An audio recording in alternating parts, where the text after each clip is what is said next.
Il y avait ses amis politiques, il y avait les amis de sa même loge maçonnique, et qui, eux, ont pu continuer leurs sales petites affaires. On est dans un univers où les limites sont très floues entre grand banditisme, l'univers de la drogue et des gens qui aiment consommer des enfants. C'est des trucs qui existent et dont, à la télé, depuis 20 ans, on ne parle jamais. A film is like a battleground. C'est comme une bataille, un film. Yes. Love, L'amour, hate, la haine, action, l'action, violence, la violence death. et la mort. In one word, emotions. En un seul mot, c'est l'émotion. Ah. Une festival, c'est triste, c'est terrible. Ça va être une fête pour les enfants, pour tout le monde. Ma parle un peu plus bas, merde!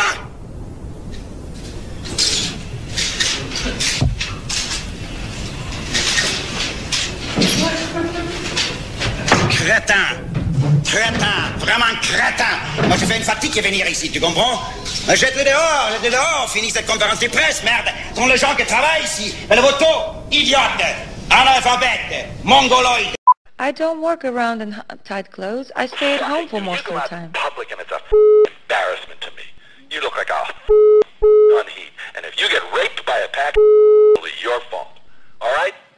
Because you provoked it. You are provocatively dressed all the time with your fake boobs. You feel you have to show off in tight outfits and tight pants and stuff. You see your from behind. And that green thing today was enough. That's provocative. Okay? Horror has a face. T'as dit que je suis marrant. Ça veut dire quoi, marrant? Putain de merde à la con, bordel. Qu'est-ce que j'ai de tellement poilant? Dis-le-moi. Dis-moi ce qui est marrant. You cocksucker, you fucking miserable fucking cocksucker. Hector peut pas avoir de conversation.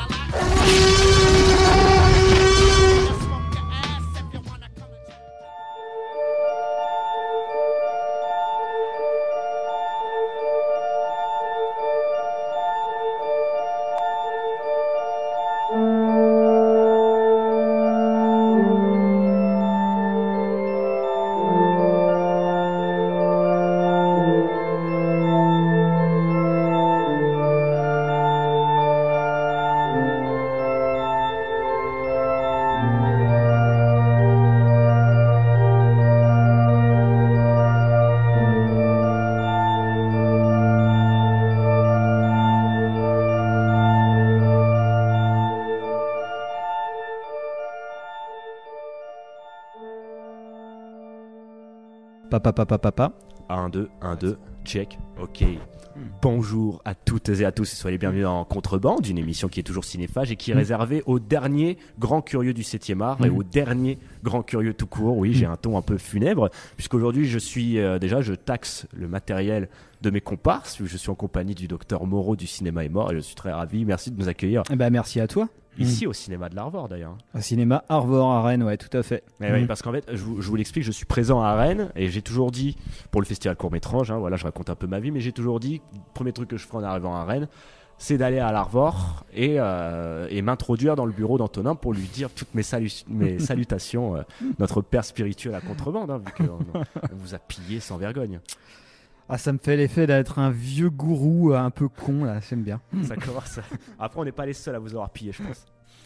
Écoute, tant mieux, hein, je suis content. Hein. Après, oui, je sais que j'ai d'autres exemples comme ça d'émissions qui sont nées, qu'on a pu inspirer ou à qui on a pu donner envie de faire des émissions de radio ou des podcasts, et je suis toujours hyper content. Ouais. On salue d'ailleurs ton camarade Étienne qui n'est pas avec nous. Ouais. Il est toujours vivant. Il est toujours vivant, ouais, a priori, pas aux dernières nouvelles, hein, en tout cas, ouais. Jusqu'à 22h, il est encore vivant. Ouais, c'est ça. Après, on peut plus compter sur Étienne après 22h en général. Et bien écoute, vu que tu es là, on va faire en fait une émission avec un sujet qui est ma foi très simple et très modeste, la mort du cinéma. Hein. C'est ton idée ça, moi je sais pas, j'ai rien à dire là-dessus. Ça fait un peu en fait, je crois que la première émission que j'avais écoutée du cinéma est mort, j'étais tombé en faisant des recherches sur Jean-Baptiste Toré sur YouTube et justement c'était une émission où vous parliez de la cinéphilie comme socle commun, si je dis pas de bêtises. Donc ça on avait appelé ça le cinéma comment ça va, en tout cas c'était le nom sur l'émission telle qu'elle est encore visible, audible sur YouTube. Et oui, c'était parti même non pas de notre propre idée, mais d'un entretien que Toré avait donné aux Fiches du cinéma, un entretien qui était mené par Nicolas Marcadet de mémoire, où il avait, comme souvent avec Toré, mis des mots sur quelque chose auquel on pensait sans jamais avoir réussi à mettre des mots soi-même dessus. Il avait développé ce concept de la disparition de la classe moyenne du cinéma, en fait, de dire que voilà, le cinéma n'était plus un espace commun. Et en fait, cette phrase-là avait résonné en moi sur pas mal d'interrogations et de constats un peu muets que je me faisais à moi-même et qu'on se faisait même au cours de l'émission en se disant en fait oui, il y a peut-être plus grand monde qu'on a quelque chose à foutre du cinéma aussi. Voilà, et donc on l'avait décidé à l'occasion d'une rencontre avec Toré de le faire parler de ça, quoi, et qu'on parle de ça ensemble. J'en profite quand même pendant une petite introduction, hein. On a pu écouter petit hommage, c'est notre hommage à Godard qui est en ce moment en train de tourner des pornos au paradis avec la reine Elisabeth. On a pu écouter l'extrait de Pierrot le Fou, Samuel Fuller, qui explique que le cinéma évidemment c'est un champ de bataille, enchaîné avec le roi des champs de bataille Klaus Kinski, qui était pour moi c'est une bête folle médiatique, mais qui en soi qui c'était pas quelqu'un qui appelait, on va dire, les photos. On entend enfin dans le petit extrait je sais plus dans quelle conférence c'était, je crois que c'était à Cannes, où voilà, c'était devenu une bête de foire le mec, en fait, et quelque chose à mon avis qui était au-delà de son art, en fait, enfin même pas au-delà, mais qui n'avait rien à voir avec l'art du bonhomme et son génie, quoi. C'est là qu'on voit déjà un début de réappropriation un peu morbide de certaines choses, et puis on a écouté Mel Gibson, la raison pour laquelle il est un peu devenu, la raison qui a permis à certains de le rendre persona non grata à Hollywood. Ouais, c'était pas sa première phrase, hein. Non. Mais bon, celle-ci était pas mal. Celle-ci était quand même assez. Mais merci de l'hommage, effectivement. On est aussi, en plus de se poser des questions sur l'avenir du cinéma et de parler des films, on est aussi les porte-paroles de la philosophie gibsonienne en France. Voilà. Rien que pour ça, c'est signe de qualité pour votre émission. Bon, maintenant, on est moins seul. C'est vrai qu'à une époque, on était un peu seul. Enfin, disons on n'était pas les seuls. Je me rappelle d'avoir lu des bons papiers sur Apocalypto dans Les Inrecuptibles et tout ça. Mais quand on défendait l'idée que Mel Gibson était un très grand cinéaste, on nous regardait un petit peu de travers. En tout cas, on passait pour des extraterrestres. Et maintenant, j'ai l'impression que c'est plutôt très admis le fait que Mel Gibson soit un grand cinéaste, ne serait-ce que parce que les apports qu'il a pu avoir sur l'esthétique du cinéma globalement sont maintenant reconnus par tous, quoi. Même Spielberg disait qu'il s'est inspiré de Gibson pour faire Il faut sauver Soldat Ryan. Et voilà, on est sur quelque chose où voilà, tous ces films, même son dernier en date, ont plutôt marqué les esprits, quoi. Bon, on va faire une émission, en deux parties, ce sera pas très bien quadrillé, mais en gros, voilà, nous on parle d'un sujet qui est la mort du cinéma sous un ton très apocalyptique. Nous sommes dans l'ère on est dans le pré-Mad Max pour l'instant, donc notre émission est pertinente. C'est pour ça qu'on a pu aussi encore écouter la prophétie, la musique de Philip Glass pour Koya Niskatsi qui prophétise la fin des temps de manière très accélérée. Vous voyez ça, c'est exceptionnel. Mais du coup, moi sur la question du cinéma. Est-ce que le cinéma est un peu mort ? Je me souviens que j'avais eu dans mon podcast, dans mon émission Contrebande, dans mes débuts, lorsqu'on avait en 2019, lorsque du coup bien avant le Covid, qui a été un accélérateur de tout ce dont on va parler, je sentais déjà par rapport à la polémique Scorsese, c'était l'année où il avait sorti The Irishman sur Netflix. Et l'année où il a fait sa polémique en expliquant que Marvel n'était pas du cinéma, et que j'ai commencé à me dire putain, il y en a quand même qui s'élèvent au front sur les sphères des réseaux sociaux et qui sont prêts à piétiner Scorsese de manière totalement émotive. Et donc on avait fait une émission sur The Irishman où mon ancienne chroniqueuse que je salue, Marie-Reine, à la question voilà, est-ce que Netflix peut tuer le cinéma, question ma foi très pertinente, elle m'avait répondu très justement. À cette époque, on était encore naïf, que la question du cinéma, de la mort du cinéma, elle se pose depuis 1910, donc depuis ses débuts. Et du coup, elle m'avait dit, est-ce que cette question, dans le fond, n'est pas désuète ? Ce à quoi j'avais dit, putain, elle a raison. Sauf que, aujourd'hui, on est en 2022. Du coup, j'ai envie de te dire, Antonin, en 2022, qu'en est-il ? Quel est notre futur présent à nous, à l'ère des mondes artificiels ? Donc, du coup, voilà, dans cette émission, on va profiter de ton avis déjà de cinéphile, cinéphage, et puis surtout aussi d'exploitant, on peut dire. Je cherchais le terme d'exploitant. Donc on peut dire que tu es quand même assez qualifié. Je suis exploitant, en tout cas je travaille dans l'exploitation. Donc on va profiter de ça quand même pour parler quand même de l'état de la critique, l'état des exploitations, de la production et de la sphère médiatique en France. Bref, on va tenter de donner un diagnostic. Putain, c'est ambitieux, hein. Oh là là. Tenter de donner un diagnostic. Ouais. Non, mais après, sur cette question de la mort du cinéma, après, de toute façon, c'est très très vaste. Hein, mais moi, je sais, enfin, effectivement, on pourrait croire qu'on est bien placé pour en parler parce qu'on avait intitulé notre émission comme ça. Il faut savoir qu'on fait cette émission depuis 17 ans maintenant et qu'à la base, cette émission-là, c'était surtout une boutade en fait. Et effectivement, comme disait ton ancienne collègue, la date depuis la naissance du cinéma, la mort est inscrite dans son ADN, ne serait-ce que cette date même d'avant 1910, parce que même un des frères Lumière avait quand même dit non mais le cinéma c'est une invention sans avenir. Donc en gros voilà, on est quand même dans l'idée d'un art qui, enfin d'un média en tout cas à la base, qui même par son propre concepteur disait que en fait non, bon, ça va être rigolo pendant 5 ans puis après c'est fini. Après il y a eu le passage au parlant où certains ont annoncé la mort du cinéma parce que on était arrivé à un point d'expressivité tel dans le cinéma mondial au muet que l'adjonction de la parole pour eux a été considéré comme le premier apocalypse, on va dire. Et après on a eu beaucoup d'autres, une des dernières, nous on a intitulé notre émission comme ça parce que ça nous paraissait être corrélé à une pensée critique très propre aux fin des années 70-80 et portée justement par des gens comme Godard ou comme le critique de cinéma Serge Danet qui, voyant arriver l'avènement de ce qu'ils appelaient le visuel avec des cinéastes comme Carax, comme Benex, comme Besson, disaient tiens le cinéma tel que nous on l'a aimé est en train de disparaître, est-ce que ça serait pas la mort du cinéma qui apparaîtrait, c'est-à-dire que le spectacle, la position du spectateur d'une cinéphilie classique tel qu'il avait expérimenté dans les années 50-60, ce spectateur-là mutait à travers des films qui s'hybridaient vachement avec ce qu'ils appelaient le visuel, qui venait plus de la publicité, du clip, de nouvelles utilisations de l'image et de l'hégémonie de la télévision qui s'installait vraiment dans ces années-là, quoi. Nous, on l'a appelé notre émission comme ça parce que en fait, la précédente émission de Canal B, la radio où on officie, s'appelait Popcorn. On se dit qu'est-ce qu'on va pouvoir trouver de plus extrême sur le spectre opposé que l'idée du cinéma comme divertissement véhiculée par l'idée Popcorn. On se dit on va prendre l'idée critique la plus au contraire qui porte une sorte d'exigence de cinéma au firmament. Et donc on l'a appelé Le cinéma est mort en ajoutant une émission nécrophile. Voilà. Ceci dit. Moi, au final, dans les années 2010, je sais que nous, j'ai l'impression de parler que l'émission, c'est pas l'objet, mais en même temps, je pense que ça peut apporter de l'eau au moulin. C'est que moi, dans les années 2010, j'ai trouvé que le cinéma allait très très mal. C'est-à-dire que nous, on s'est rendu compte avec Étienne, au fur et à mesure que dans toutes les années 2010, qu'on avait vachement de mal, par exemple, en fin d'année, à faire un top 10 des films. On se disait, mais en fait, on ne trouve pas 10 films qui méritent d'être dans un top 10 de fin d'année.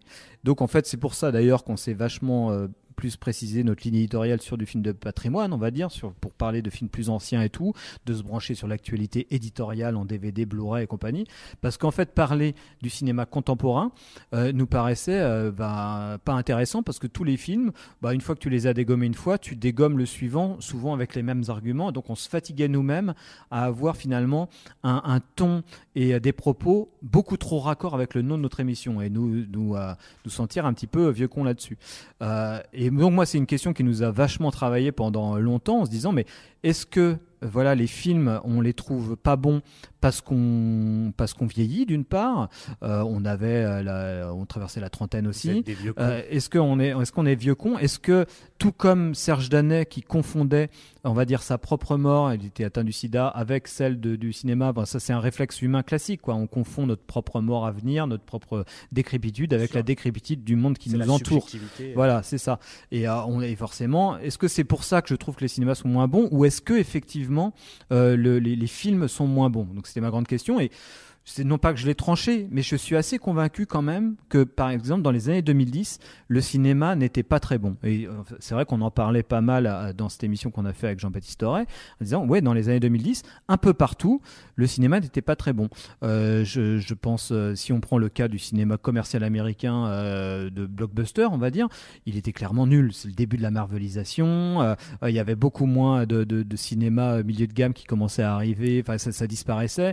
Il y avait tous les Marvel qui arrivaient les uns après les autres, ou Nolan qui était l'autre extrême et qui nous paraissait finalement une sorte de miroir inversé mais tout aussi inepte.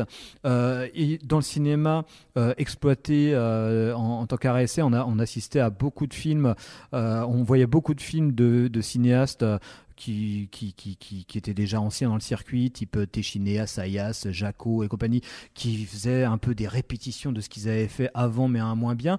Ce qui fait, et une nouvelle génération arrivait, mais un peu balbutiante, et où des fois pas du tout intéressante, enfin nous paraissant pas du tout intéressante, ce qui fait qu'on avait vraiment du mal. On se disait, le cinéma, dans les années 2010, moi je me disais, en fait, il n'est plus du tout, c'est plus du tout le bon thermomètre culturel pour voir ce que c'est une société à un temps donné. Après, voilà, je vais un peu vite, mais je pense qu'à cette époque-là, probablement qu'en termes d'images qui bougent, c'était plus représenté par les séries, par les jeux vidéo, vrai, ouais. plus particulièrement par les séries, pour parler d'un art visuel et narratif. Mais en tout cas, c'était là où ça se passait. Sûrement peut-être en termes de créativité, je sais pas, parce que moi je suis très critique sur les séries, mais en termes, en tout cas en termes d'endroits qui présentait un miroir le plus juste possible, ou le plus en prise avec le contemporain, avec ce qui se passait dans la vie de tout un chacun, c'était dans les séries où que ça se passait. Et le cinéma était carrément pas du tout le lieu où ça se passait, à mon sens. Et moi je me disais, pour finir un peu là-dessus, après je te laisse la parole, mais si aussi je pense, ce qui me fait me dire que peut-être que c'est pas uniquement parce que j'étais en train de devenir un vieux con que je trouvais le cinéma pas bon, c'est que je me suis dit, de toute façon il y a une évidence, c'est que dans les histoires des arts et dans celle du cinéma en particulier, il y a des âges d'or. On le sait que le cinéma des années 70 c'est un âge d'or, partout, aux États-Unis, en Italie, en France. Là, tu regardes les films, tu dis, tu veux faire un top 10, c'est impossible parce que tu sais pas quel film tu vas pouvoir jeter de ton top 10. Ça, c'est une évidence. Donc, s'il y a des âges d'or, il y a des âges de plomb. Et pour moi, on traversait un âge de plomb. Et je le dis d'autant plus volontiers maintenant que j'ai l'impression qu'on en est sorti. Parce que moi, confinement compris, j'ai plutôt l'impression que depuis 3 ans, les films sont vachement mieux qu'avant.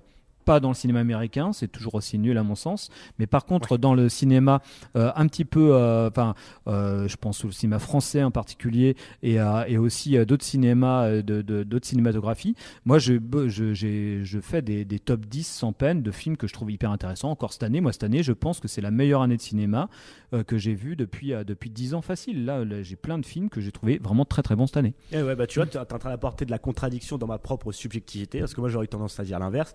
Les années 2010 me fascinent, mais justement dans ces on va dire dans ces, pas ces sorties de route, mais dans tout ce qu'elle a pu avoir de médiocre, parce que je garde le souvenir, déjà aussi, moi j'ai grandi adolescent dans les années 2010, donc je garde le souvenir, on va dire, de temps en temps de petites lueurs d'espoir. Nolan, dont j'aime pas du tout la deuxième partie de carrière, est quand même un de mes auteurs préférés. Ouais. Je suis pas le plus grand aficionados, mais j'ai une grande affection pour son Memento, et particulièrement pour The Dark Knight, qui pour moi annonce quand même quelque chose des années 2010. De temps en temps, voilà, on a pu voir du Drive, et puis bien sûr, voilà, des films comme Fury Road. J'abrège très rapidement.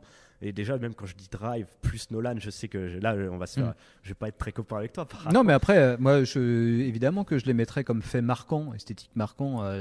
Et Nolan, moi, c'est typiquement un cinéaste que j'affectionne pas trop, mais dont je raterai jamais aucun des films, parce qu'effectivement, il y a une proposition. Je la trouve très très surévalué, très très surcoté, mais par contre, et évidemment, si tu me dis Fury Road, oui, je vais dire que c'est un des meilleurs films que j'ai vu de ma vie, et pourtant c'est sorti dans les années 2010, voilà. Mais en fait, dans ce que ta réflexion, je rejoins le fait que c'est vrai qu'aujourd'hui le problème, c'est qu'en fait les pépites comme ça qu'on ressort, qu'on trouve intéressantes, c'est au niveau de la forme, en fait. Elles deviennent de plus en plus minoritaires. Et aujourd'hui, les gens ne sont intéressés que par le sujet. C'est un débat que j'aimerais ouvrir, mais je voulais juste conclure par rapport au premier temps du cinéma, à la préhistoire du cinéma. Partir dans une dimension un peu plus métaphysique, ça c'est mon côté, je suis désolé, mais c'est vrai qu'il y a une morbidité congénitale qui a toujours en fait été à l'essence du cinéma même, juste même dans son propre dispositif. C'est quand même intéressant de se dire que les Lumières, comme tu disais déclarer qu'il n'y avait pas d'avenir dans le cinéma. Moi, ça me renvoie justement à ces histoires de photographie qui capturent l'âme. Le cinéma est déjà en fait, tu vois, il n'est pas arrangé dans la catégorie des arts vivants. Le cinéma, est déjà un art mort, un art zombie en fait. Oui, c'est de toute façon, de façon ontologique, allons dans les grands mots. Oui, il y a ce truc-là, de toute façon, évidemment. Mais il y aura beaucoup moins à partir du moment où, après, bon, là, on va vraiment s'éloigner du truc, mais dans des films c'est ce que disait Danet quand il voyait arriver le cinéma du visuel, le cinéma un petit peu léché esthétiquement, qui créait des images. Pour quelqu'un qui, comme Danet, vivait sur cette idée de l'image trace, de l'image d'enregistrement, le cinéma du visuel est une contradiction. Tu vois, c'est un truc. Il y a eu tous les débats critiques comme ça. Même un des derniers, ça devait être sur Amélie Poulain, qui était un gros succès à une époque, et c'était vraiment le parangon du cinéma visuel. Ces trucs-là, donc c'est un cinéma qui n'est plus du tout sur l'enregistrement du réel. Et c'est assez intéressant de voir que l'enregistrement du réel, on le voit avec la ressortie d'Avatar actuellement. C'est quelque chose qui, de toute façon, ne fait presque à quitter un petit peu l'ADN du cinéma, quelque part. Enfin, il y a quelque chose où maintenant, même un film de David Fincher, même s'ils sont photoréalistes et tout ça, on sait que c'est bourré. On n'est pas dans un truc d'enregistrement du réel. Mais là, je m'éloigne peut-être un peu trop. Non, c'est pas grave. On fait des tunnels et des tunnels, et nous sommes là pour réfléchir. Pour revenir un peu sur justement cette apocalypse culturelle, parce qu'en fait, ce qui nous intéresse vraiment, c'est cette déperdition culturelle, si je reprends les termes de Fabrice Duvel, c'est quelqu'un que j'affectionne particulièrement. Là, tu vois, ce qu'on décrit sur le cinéma actuel, ça s'applique également à tous les milieux culturels. Peut-être moins dans le jeu vidéo, même si je trouve qu'aujourd'hui, il y a une manière de consommer le jeu vidéo qui a quand même fortement évolué, mais au niveau de la littérature et de l'édition, pareil, ils dressent à peu près les mêmes constats que dans les milieux du cinéma. La télévision, pareil, il y a quand même une forte déperdition culturelle, ne serait-ce qu'au niveau de nous de émissions pour débattre du cinéma. Aujourd'hui, elles sont inexistantes. Aucune émission parle de mise en scène. Et tu vois, je parlais avec Christophe Lemaire, qui est invité du Festival Court-Métrage, que vous avez encore invité dans votre émission. De toute façon, il y a quelques années. Après vous, hein. je crois que... Et lui-même, tu vois, il me disait, il avoue que la presse écrite, elle est morte. Ça, c'est quand même quelque chose. Bon, il va fort, hein. La presse écrite est morte. Toujours des revues sont encore là, elles se vendent. Mais par exemple, Mad Movie me disait, les seuls trucs qui financent le fait qu'ils puissent publier tous les mois, c'est grâce à leur hors-série. Donc en fait, les revues sont devenues des bouquins pour les spécialistes. Et tu vois, on a aussi parlé de Massacre à la tronçonneuse et de Suspiria, où je lui disais, c'est quand même ouf que ces films sont intemporels, en fait. Ils reviennent à chaque décennie par des nouvelles générations qui les redécouvrent. Moi, c'est des films que j'affectionne parce que ce sont des films pathologiques, des films malades, pour reprendre Truffaut. Des films faits dans l'urgence où du coup il y a une nécessité, ce qui va en plus dépasser la simple notion du sujet qui est montré dans le film. Moi, cette nécessité, je la retrouve plus dans le cinéma actuel, notamment dans les films d'horreur. Et d'ailleurs, même c'est pas pour rien que moi, mon émission, je l'ai appelée un contrebande, parce que contrebande, c'est ce côté urgence, hors de l'académisme, thème qui revient parfaitement des cinéastes comme les Scorsese des débuts, quoi. Et je me souviens que dans ton émission, le cinéma est mort, tu disais justement c'était sur les frères Safdie, qui à mon avis c'est pas non plus des gens que tu affectionnes particulièrement, mais il y a eu de l'intérêt.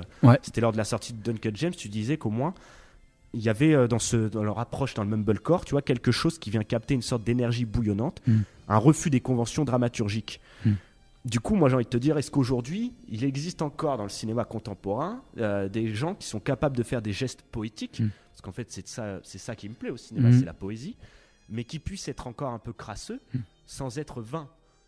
Ouais, ça c'est encore une vaste question, mais par contre je pourrais rebondir sur le truc du cinéma d'horreur. Pour moi, c'est un cas d'école, et c'est hyper intéressant. Moi, je viens de là aussi, une cinéphilie qui vient du cinéma d'horreur. Mais là où c'est intéressant, c'est que les fans de cinéma d'horreur, on les connaît. C'est une chapelle, c'est une vraie chapelle qui s'est constituée en tant que chapelle parce qu'elle c'était par nécessité à une époque, parce qu'il fallait défendre la légitimité du film d'horreur comme objet culturel valide, on va dire, pour parler juste en termes de combat culturel. C'est-à-dire que avant les films d'horreur étaient exploités, on va dire, en drive-in, en salle de quartier, et que quand on allait voir un film d'horreur, on allait le voir peut-être comme un film porno, c'est-à-dire soit c'est parce qu'on était ado, soit si on était fan de ça, on le disait surtout pas en société parce que c'était mal vu. C'était de l'underground. C'était de l'underground. Depuis, on est quand même, le cinéma d'horreur est plutôt devenu relativement très mainstream, on va dire.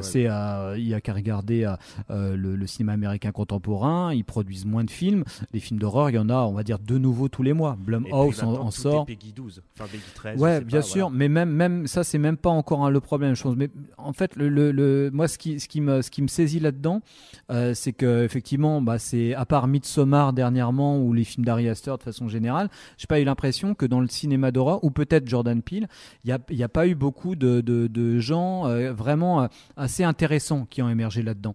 Et pourquoi, à mon sens, c'est que le film d'horreur, en fait, il a été constitué en tant que chapelle, et l'histoire du cinéma d'horreur, on va dire, elle est hyper racontée. Il y a une historiographie du film d'horreur qui est hyper racontée. Il y a Mad Movies qui a fait le taf, l'écran fantastique qui a fait le taf. Il y a beaucoup de bouquins sur Argento, il y a beaucoup de bouquins sur Wes Craven, Toby Hooper, John Carpenter et tout ça. Il y en a beaucoup. Et en fait, ça serait oublié que ces auteurs-là, pour la plupart, ils n'ont pas fait de films d'horreur aussi uniquement, on va dire, en référence aux films d'horreur. Par exemple, moi, il y a une anecdote que j'aime beaucoup, c'est que par exemple, La Dernière Maison sur la gauche, c'est un remake de La Source de Bergman. C'est des cinémas aussi qui ont été hyper importants à un moment, non pas parce qu'ils faisaient une référence, ils s'inscrivaient dans une histoire du film d'horreur, mais ils s'inscrivaient dans une histoire des formes tout court. Donc c'est comme ça que le cinéma, l'horreur moderne est apparu, c'est parce que ces auteurs-là, Hooper, Craven, Carpenter et tout ça, ont réussi à renouveler le cinéma, le genre horrifique, en l'hybridant avec d'autres formes qui venaient parfois d'Europe, si on prend le cas de Bergman pour La Source et La Dernière Maison sur la gauche, ou si on prend le cas de on va dire Toby Hooper avec la scène un peu plus underground et expérimentale sur le travail avec la matière qui est à l'œuvre dans La Massacre à la tronçonneuse, qui est complètement inverse d'une ambiance un peu gothique qui était vraiment le propre du cinéma d'horreur des années 40, les monstres à Universal et compagnie. Un truc un peu plus, non pas réaliste, mais au contraire vraiment proche de travail expérimentaux, tout ça. C'est pourquoi je parle de ça, c'est que je me dis, mais pourquoi le film d'horreur n'est pas très bon en ce moment? C'est qu'en fait, les films d'horreur qu'on voit, ils se réfèrent, c'est fait par des gens qui sont eux-mêmes fans de films d'horreur et qui ne font des références dans leurs films qu'à un cinéma d'horreur, en fait. Donc du coup, pour moi, c'est exactement comme en génétique, hein. Si jamais tu fais un enfant avec quelqu'un de ta propre famille, ton enfant il est dégénéré, en fait, tout simplement. C'est par l'hybridation, par le métissage, qu'on arrive à des formes artistiques et esthétiques un peu, non pas nouvelles, on sait que la nouveauté n'existe pas, mais qui peuvent être un petit peu pertinentes. C'est pour ça que, par exemple, Ari Aster, moi, quand j'avais vu Hérédité, qui m'avait plutôt beaucoup plu, je me suis dit, c'est incroyable. Il y a des morceaux de Lars von Trier là-dedans. Il y a aussi des morceaux de Wes Anderson. On pourrait pas croire quelqu'un qui fait du film d'horreur, Wes Anderson. Maquette, mais il a réussi à quand même à vachement marier des influences cinéphiles qui sont, on va dire, exogènes au cinéma d'horreur lui-même. Tu vois, Ari Aster, lui, il l'a voulu lui-même. Hein. S'il a commencé par le film d'horreur, c'est parce que c'était bankable et parce que c'est là qu'il pouvait avoir l'argent au début. Donc il a dit, je crois qu'il a écrit 2 scénarios de films d'horreur pour ensuite pouvoir financer ses prochains projets. C'est la porte d'entrée. Ah, bien sûr, c'est une porte d'entrée, mais c'est tout comme exactement de la même façon que Toby Hooper, Wes Craven ou Carpenter ont fait du film d'horreur. Hein. Carpenter, il le dit lui-même, il voulait faire un western. Toute sa vie, il a voulu faire un western. Il s'est retrouvé à faire du film fantastique et tout ça. Non pas qu'il ait eu aucune acquaintance avec ce genre-là, mais par contre, oui, lui, ce qu'il voulait, quand on l'écoute, mais il y a de la mauvaise foi, c'est qu'il aurait voulu être un réalisateur de studio classique et puis faire des westerns à la chaîne comme John Ford ou Hawks, quoi. Voilà, c'est ça qu'il voulait. Il aurait sûrement jamais réussi, c'est pas la même génération, mais voilà, c'est ce qu'il voulait. Ils ont fait du film d'horreur aussi parce que il y a La Nuit des Morts Vivants qui sort, il y a le cinéma d'exploitation qui commence à arriver et qu'il y a un peu de sous pour faire des films là-dessus. De même façon, après, Sam Raimi va se mettre là-dedans aussi. Sam Raimi, il a toujours voulu faire des comédies. Et il se dit, quand il fait Evil Dead, il se dit, moi, je vais faire un film d'horreur parce que c'est là où j'ai des débouchés commerciaux. Là, on pourrait se dire, il pourrait se passer la même chose aujourd'hui. On pourrait se dire, là, il y a Jason Blum qui file 1 million d'euros à qui veut pour faire des films d'horreur. On pourrait se dire, là-dedans, il va y avoir quelqu'un qui va arriver et qui va se dire, moi, je prends ton million et je fais de la contrebande, justement, pour te citer. Je vais essayer d'obéir à toutes les cases du slasher ou du film d'invasion, du home invasion ou je sais pas quoi, et puis je vais réussir à l'hybrider avec autre chose d'autre. Bon, pour l'instant, ça se passe pas trop chez Jason Blum, quoi. Il y a pas vraiment beaucoup de trucs. Peu, ouais. Mais par contre, oui, quand on voit quelqu'un comme Ari Aster qui fait un film d'horreur comme Hérédité, bon, après, il y a ce fameux truc, c'est de l'elevated horror, il y a ce nouveau concept et tout ça. On sent que c'est quand même une horreur assez consciente d'elle-même, tout comme Jordan Peele, évidemment. Mais par contre, ils arrivent quand même à hybrider des formes horrifiques avec un cinéma qui serait, on va dire, la comédie de mœurs chez Jordan Peele et un cinéma un peu à la Wes Anderson pour Ari Aster. Pour aller vite, quoi. Mais voilà, en tout cas, c'est là où on se dit il y a des formes intéressantes. Voilà, là, d'un coup, quand on prend le cinéma américain actuel, oui, il y a deux auteurs qui arrivent. On se dit, eux, c'est un peu intéressant et voilà, il y a quelque chose qui leur est propre, quoi. Mais tu vois, moi, je prends encore le cinéma d'horreur comme quand même température de nos sociétés. Moi, j'ai pris cette grille de lecture que j'applique régulièrement. Et c'est vrai que Ari Aster, moi c'est quelqu'un que j'adore, hein, absolument. Jordan Peele, j'aime beaucoup, mais même si je suis quand même mitigé sur son dernier. Mais tu vois, par exemple, pour revenir sur les films de fans faits par des fans, je te rejoins sur le caractère consanguin. Et c'est surtout, en fait, moi ce qui me fascine, tant que je te retrouve ça, c'est quand... Alors attends, c'est juste ici. C'est au niveau des films de super-héros qui aujourd'hui, en fait, si on y réfléchit, sont le marqueur culturel actuel, malheureusement. Mais c'est le cas parce que c'est eux qui font des entrées. Et tu vois, quand il y a un film comme Joker ou Logan qui sort, qui sont estampillés auteurs, là il y a quelque chose qui me dérange parce que même moi ceux-là j'arrive à les trouver quand même médiocres. Je vois le leur. Et mais tu vois, bon, après Tori avait dit ça dans notre émission, que les films médiocres soient faits, c'est pas grave, ça a toujours été le cas. Même moi des fois je reconnais avoir des goûts très douteux. Mais le problème c'est que ces films intéressent la majorité des gens, qu'à l'heure du capitalisme culturel ça devient l'unique thermomètre. Et tu vois, quand Avengers 4 sort, moi je trouve que c'est un film qui devient immédiatement périmé. Je sais pas si tu as pu le voir. Ouais, mais après c'est des films. Moi en général je regarde une demi-heure, mais c'est au-dessus de mes forces. Tu vois, dès le début, tu vois Thor qui joue à Fortnite. Tu vois Thor, je sais pas, il y a un Hulk qui fait un dab. Donc du coup, tu vois que ces films immédiatement sont périmés parce qu'ils sont datés. Et du coup, moi ça m'inquiète. Et j'ai un ami à moi qui m'a toujours dit que en fait, on a été tellement traîné vers le bas que quand tu as un truc comme Avengers 3 qui était sorti avant, que j'avais vu en salle et que j'avais apprécié en le voyant, voilà, divertissant, ça, il n'y a pas à chier. Et en fait, tu as été traîné tellement bas que quand tu as un minimum de choses un peu intéressantes qui te sortent, tu le portes. Bien sûr. Comme le dernier de Jordan Peele, par exemple. Moi, j'aime beaucoup, mais je n'irai pas non plus. Je la couvre. Tout ça, c'est bon. Ça, c'est toujours un. Ça, c'est toujours inscrit dans un temps donné, on va dire, du temps de l'accueil. Tu vois, on verra comment Nope. Moi, j'ai envie de dire, Nope, on verra ce que ça vaut quand, au bout de deux prochains films de Jordan Peele, quoi. On verra ce que ça, l'existence que continuera à avoir ce film-là. Moi, c'est clair que par contre, les Marvel, bon, à un moment, j'allais les voir et tout ça, puis bon, au bout d'un moment, c'est au-dessus de mes forces, dans le sens, je me fais chier comme un rat mort, c'est une catastrophe. Mais par contre, c'est vrai qu'il y a l'idée de marqueur culturel. Moi, je dirais pas ça parce que dans le sens où, pour moi, il n'y a pas de différence entre Avenger le premier et Avenger 4, quoi. Enfin, pour moi, c'est le même film. C'est exactement le même film.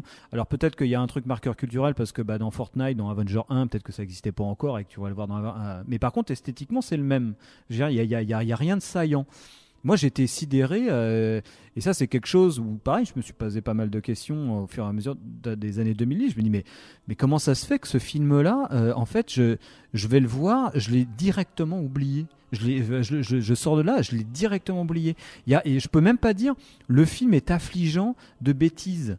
Non, je veux dire, j'ai regardé un truc qui était en encéphalogramme plat. Moi, je m'étais même fait la réflexion de me dire, mais c'est incroyable parce que moi, ayant grandi dans les années 90, en ayant passé mon adolescence là-dedans, on en avait aussi des blockbusters de merde, genre Twister, Independence Day, Fusion, machin, enfin des trucs, du film catastrophe, les Godzilla et compagnie.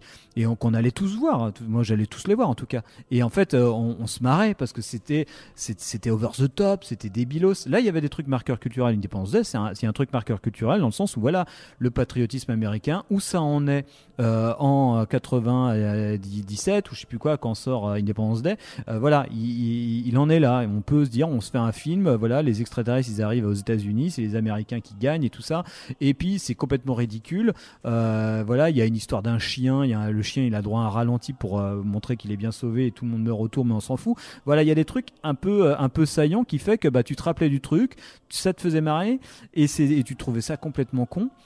Alors que moi, au bout d'un moment, dans la plupart des blockbusters que je voyais, je me disais, putain, c'était tout, tout était lissé, en fait. Et au final, tu peux même pas dire, c'est complètement con Avenger. Tu peux dire, effectivement, c'est le même scénario à chaque fois. Il y a encore une destruction de ville, c'est le même truc. Où ils sortent des petites blagues, c'est un peu naze de détruire leur iconisation par l'humour et tout ça. Mais au final, voilà, pour moi, c'est des trucs qui sont écrits comme des séries américaines. Et en fait, ça carbure un peu au récit. Alors, il y a beaucoup de lignes narratives différentes parce qu'il y a beaucoup de personnages. Donc ça te sollicite, ça t'envoie des stimuli nerveux pour que tu t'intéresses un petit peu parce que ça zappe sans arrêt de personnage en personnage. Mais au final, il n'y a rien de saillant, que ça soit dans le génie ou que ça soit dans le profondément ridicule, quoi. C'est vraiment tout est lissé. Donc après, même ça en tant que marqueur culturel, je me dis oh putain c'est chaud parce que je me dis ça pour moi c'est vraiment une forme des années 2010 et je me dis putain ça ne raconte rien sur ce que c'était les années 2010 quoi. Ça raconte rien quand on peut dire un mec de 2040 il voudra regarder le cinéma américain si tu es un spectateur de 2022 là et que tu regardes, tu veux te dire tiens la cinématographie américaine, la société américaine dans les années 70 c'était comment, tu peux lui dire regarde le cinéma américain des années 70 même si c'est un film d'époque, tu vois, même si tu regardes je sais pas avoir des titres qui me viennent là, si tu regardes un film d'époque des années 70, bon, je vais avoir un trou. Mais même si c'est un film de Le Parrain 2, bon, même si c'est pas exactement ça, mais toute la section qui se passe à Ellis Island, enfin qui se passe dans les années 20, tu peux regarder ça. Et tu peux avoir une image un peu juste du mood années 70. Torren a fait que de parler de ça. Voilà, c'est évidemment que le moment-là, le cinéma, il est complètement en prise avec ce qui agite culturellement une société à un temps donné. À ce moment-là, le cinéma est complètement à l'heure avec le truc, quoi. Si tu veux, tu auras aussi parlé de ça. Tu dis si tu veux savoir ce que c'est à peu près le mood années 90, tu regardes Hit. Voilà, tu regardes Hit, tu vas avoir vraiment quelque chose qui va te montrer ce que c'est le mood 90s. Non pas le mood esthétique, genre qu'est-ce que c'était l'esthétique en vigueur, mais vraiment une sorte de moment un peu d'entre-deux, entre quelque chose d'un vieux monde et un nouveau monde qui arrive. Voilà, tu vas avoir ce truc-là. Et ben moi, je pense pas qu'en 2030, on puisse dire, bah si tu veux, je sais pas quel film en fait tu pourrais conseiller à un spectateur de 2040, de dire si tu veux te rendre compte de ce que c'était à peu près les années 2010, qu'est-ce que tu vas regarder comme film. Bah je suis pas sûr que de trouver un exemple. Après, encore une fois, il est évidemment trop tôt pour le dire. On n'a pas le recul. Moi, c'est une question que je me suis beaucoup posée parce que, tu vois, moi, du coup, génération année 2010, je me suis un peu posé ce genre de questions. Voilà, qu'est-ce qui aujourd'hui a représenté où je me suis dit, putain, ça, c'était mon enfance. Et fait intéressant, moi qui suis un grand amateur de films d'horreur, même si de temps en temps, on arrive à se régaler dans quelques pépites. Tu vois, Ari Aster, le problème, moi, je suis extrêmement fan, mais en France, ça va parler à 1000 personnes. Donc, finalement, c'est raté. Il y a quelque chose de raté. Mais juste pour terminer, le truc, c'est que du coup, pour moi, aujourd'hui, le marqueur culturel, c'est qu'on a été tellement dépassé par les écrans, c'est-à-dire par ce qui s'est passé, même la télévision est dépassée, mais aujourd'hui, pour moi, tu veux représenter ce que c'est les années 2010, tu fais un zap en fait. C'est un zap qui regroupera des décennies de vie, où tu auras du coup un gloubi-boulga de toutes les choses les plus horribles qui ont pu se passer, qui dépassent la fiction, parce que le réel a clairement rattrapé la fiction aujourd'hui. Et en fait, du coup, pour moi aujourd'hui, ce qui est vraiment le marqueur, et ça va rejoindre du coup ta notion de stimuli nerveux, c'est les réseaux sociaux. Les réseaux sociaux aujourd'hui, même tu vois, pour faire un peu l'état de la critique, il n'y a plus de critique parce que tout est dans la soudaineté, tout est dans l'émotion. C'est pour ça que les gens aujourd'hui ne voient plus de mise en scène, les gens voient que le sujet du film en fait. Et donc du coup, tout marche par émotion. Je sais pas, j'ai pas encore vu Athéna, tu vois, le dernier Romain Gavras. Mais à peine ça, tu vois déjà qu'à gauche comme plus à droite, ça s'excite déjà. Je suis sûr que les mecs n'ont même pas vu le film. Ouais, ils l'ont peut-être vu. Après, il y a des propos sur Athéna. Après, c'est assez étonnant. Même qu'il enfin, je sais pas s'il y a des débats et tout ça, parce que je me suis pas vraiment penché sur le sujet, mais en tout cas, si on se penche uniquement sur les réseaux sociaux, type Facebook ou Twitter, enfin, ceux que je peux fréquenter, oui, il y a un peu de la discussion là-dessus. Et en plus, oui, des deux côtés, enfin, comme tu dis, les mecs de droite vont trouver que c'est beaucoup trop à gauche, et les mecs de gauche vont trouver que c'est beaucoup trop à droite. Bref, bon, moi je trouve que le film est nul, mais bon, voilà. Et mais après, par contre, en termes de je pense que moi, tu vois, quand tu parles c'est le sujet qui compte. Moi, je dirais que moi, ce qui m'inquiète, c'est que c'est pas nécessairement cette prédominance du sujet, mais plus cette prédominance du récit. Et je pense qu'on en sort de ce truc-là. Mais à un moment, je me suis fait la réflexion de pourquoi je trouvais le cinéma des années 2010 plutôt pas très bon, particulièrement et là, j'ai parlé plutôt du cinéma américain. C'est d'être dans une sorte de prédominance du matériel narratif, quoi. Et je dis pas que c'était des bons scénarios et tout ça. Je dis que c'était vraiment du scénario, quoi. Et genre, pour moi, Nolan, c'est là où je vois la limite aussi. Pour moi, Nolan, c'est pas un très grand cinéaste parce que pour moi, c'est plutôt non pas un bon scénariste non plus, mais plutôt quelqu'un en tout cas qui est effectivement dans un matériel littéraire extrêmement fort. Et pour moi, la série, il y a ça aussi. La série, c'est vraiment que de la littérature. Ça ne carbure qu'au récit. Moi, je prends toujours l'exemple. Pour moi, c'est évidemment une exagération, mais pour moi, par exemple, un bon film, tu peux couper le son et regarder que l'image. Normalement, si c'est un bon film, il va pas perdre grand chose de sa force. Si tu coupes le son d'une série, plus aucun intérêt. Zéro. Il y a rien du tout. Tu peux rien comprendre. Parce que tout passe par quelque chose qui n'est pas spécifiquement cinématographique, mais qui est du dialogue et des conflits dramaturgiques qui ne passent que par des dialogues, on va dire. Et c'est plus ça, parce que le sujet en lui-même, ça je pourrais rapprocher ça en tout cas les films que nous on peut passer dans les cinémas d'art essai. Effectivement, au bout d'un moment tu dis t'en peux plus quand tu vois le 50e film iranien sur la condition des femmes en Iran. Là, donc là tu dis une certaine clientèle va voir le film d'art essai parce que ils sont tous très contre les conditions de la femme en Iran, en disant voilà, c'est pas bien ce qui se passe. Donc là tu tapes des tas de films à sujet. Il y en a des caisses et des caisses. Dans le cinéma, on va dire américain particulièrement, j'ai plutôt l'impression que c'est plutôt la prédominance du scénario. Et ça, par exemple, le cas de Fury Road a été un cas d'école pour ça, parce que Fury Road, effectivement, majoritairement, ça a mis tout le monde sur le cul. Mais il y a encore quelques réfractaires à Fury Road qui ont dit le scénario de Fury Road est une catastrophe. Ils disaient qu'est-ce que c'est que ça ? C'est une course-poursuite et en plus après on revient sur ses pas, mais c'est pas possible. Mais si tu ne carbures qu'à l'idée que le scénario est pas très élaboré, que là il y a pas beaucoup de personnages et que les dialogues sont nuls. Moi je me rappelle que en étant plutôt école Télérama par exemple, une certain spectateur type de gauche, tu disais disons ton film là super. C'était le même reproche qu'on pouvait faire au cinéma américain. Disons les dialogues ils sont vraiment cons. Je veux dire c'est pas les dialogues c'est pas nécessairement là où se passe le cinéma en fait quoi. Donc si un film n'a pas des dialogues particulièrement élaborés, là on parle particulièrement du cinéma américain, on va dire si on prend Piège de cristal, oui effectivement non les dialogues, non tu vas pas avoir des grandes tirades de dialogue. Il n'empêche que le génie de Piège de cristal, il a fallu longtemps pour que tout le monde s'en rende compte, ça passait justement par le fait que on se passait de complètement des dialogues pour raconter une histoire et une géographie qui finalement était assez complexe et que tout passe par la mise en scène. Et voilà, Fury Road typiquement c'est ça. Fury Road, le récit de Fury Road, effectivement non, c'est une course-poursuite et qui revient sur soi. Mais n'empêche que la richesse formelle qu'il arrive à déployer à partir de ça en termes plastiques et en termes de purement cinématographique justement, et de tout le hors-champ que ça arrive à déployer à travers une structure dramaturgique relativement simple et sidérante. Voilà. Mais ça ne passe pas. Même moi, mon premier réflexe a été de me dire ça. Quand la première fois que j'avais vu Fury Road, j'avais été sur le cul, je m'étais dit ouais mais en même temps c'est con parce qu'ils montrent des trucs, on aimerait bien savoir d'où ça vient, les mecs sur les échasses, la contrage, on aimerait bien savoir le mec du bullet train, le mec du moulin à balles, qu'est-ce qu'il est. Et ça c'est un pur réflexe, c'est un pur réflexe de spectateur de série ça. De consommateur. Et je pense même, non pas spécialement de consommateur, mais de spectateur de série et de joueurs de jeux vidéo. C'est-à-dire j'ai un univers, on me propose un univers, je veux l'explorer en entier, à travers une saison, 2 saisons, 3 saisons, 4 saisons, je veux couvrir. C'est un pur réflexe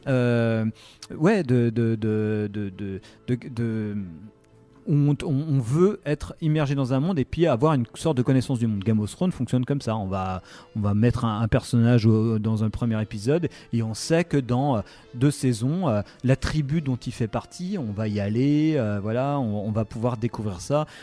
C'est comme si on jouait au jeu de rôle et puis d'un coup on allait à pouvoir acheter l'addendum qui décrit qu'est-ce que c'est cette tribu-là, comment on joue un nain, est-ce qu'ils ont plus 2 en force et plus moins 5 en intelligence. Enfin voilà, c'est vraiment ce truc-là quoi. Et ça c'est de hors-champ, en fait. C'est des rapports, c'est l'absence de hors-champ et puis c'est une attitude de spectateur qui veut qu'on le plonge dans un univers et avoir une sorte de connaissance de cet univers-là. Et ça, c'est un rapport qui n'est pas nécessairement le même qu'un spectateur de cinéma au sens classique, quoi.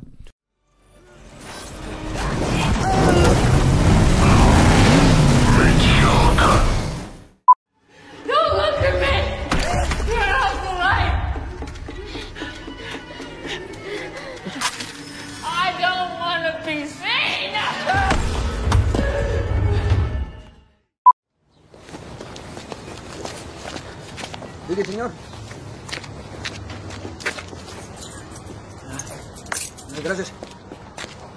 1.54. All right, what's the matter, partner? It's official, old buddy. Well, it has been. What are you talking about? What did that guy tell you? Told me the goddamn truth is what he told me. Whoa, whoa. Hey. I'm sorry about that. I'm sorry about that. Here, put these on. Don't cry in front of the Mexicans. You don't care. Oh, you can still do something about it.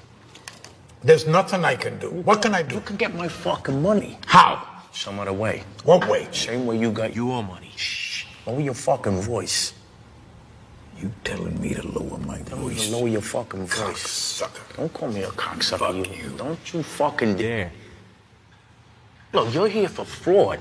You stole money. I stole money? Yeah, I stole money. Okay, fine, in a different way, but still, I want what I'm fucking owed. You people. What'd you say? Oh, my God. What did you say? Oh, come on, what I said. What the fuck did I say? I don't know you what I people. said. You said you people. What does that fucking mean, you people? I'm done talking about this. You people? I'm done.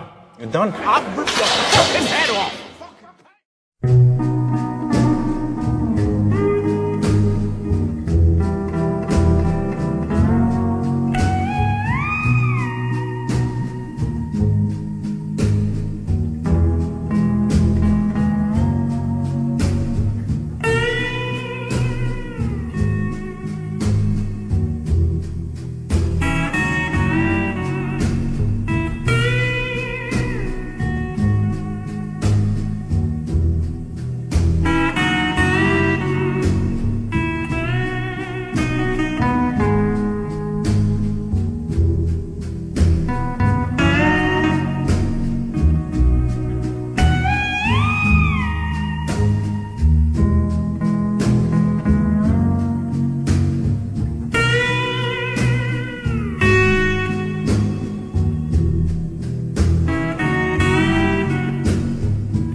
Tu vois, moi, il y a deux scissions que j'avais ressenties dans mon expérience personnelle. La plus récente, c'était, alors c'était quand ? C'était en 2021, je crois, quand il y a eu Old, que je suis allé voir. J'étais dans un stage dans un petit village. Bref, je te passe les détails. Donc avec deux autres stagiaires, filles de mon âge, qui ne sont pas forcément mes amis, on est allé au cinéma. Moi, je me suis dit, venez, on va voir celui-ci. Je me suis dit, bon, moi, je vais voir un Shyamalan, mais je leur dis pas que c'est un Shyamalan ou quoi, on s'en fout, quoi. Nous allons voir un film.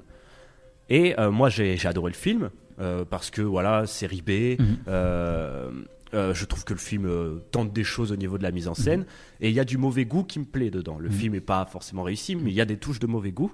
Et en sortant du film, je leur ai dit, vous avez vu, c'était mortel. Et là, les deux m'ont regardé en mode, mais c'était quoi ton film ? Il est nul. Ah oui, c'est un très bon exemple, hein, parce que moi, Old, c'est pareil. Évidemment que j'irai jamais dire que c'est un chef-d'œuvre, mais évidemment que c'est un des meilleurs films américains de ces dernières années, dans le sens où, et ça rejoint un peu ce que je disais tout à l'heure. Là, c'est saillant dans Old, les moments de mauvais goût et tout ça. Là, tu dis ouais, effectivement, c'est un peu over the top, la nana qui est en chirurgie esthétique là, qui est en train de se c'est un peu brinque-ballant. Oui, les effets SFX sont douteux. T'as des moments où tu dis putain, d'un coup t'as un côté ludique, et puis un moment qui passe avec une scène qui est hyper mélo derrière. Tu dis ça propose des trucs.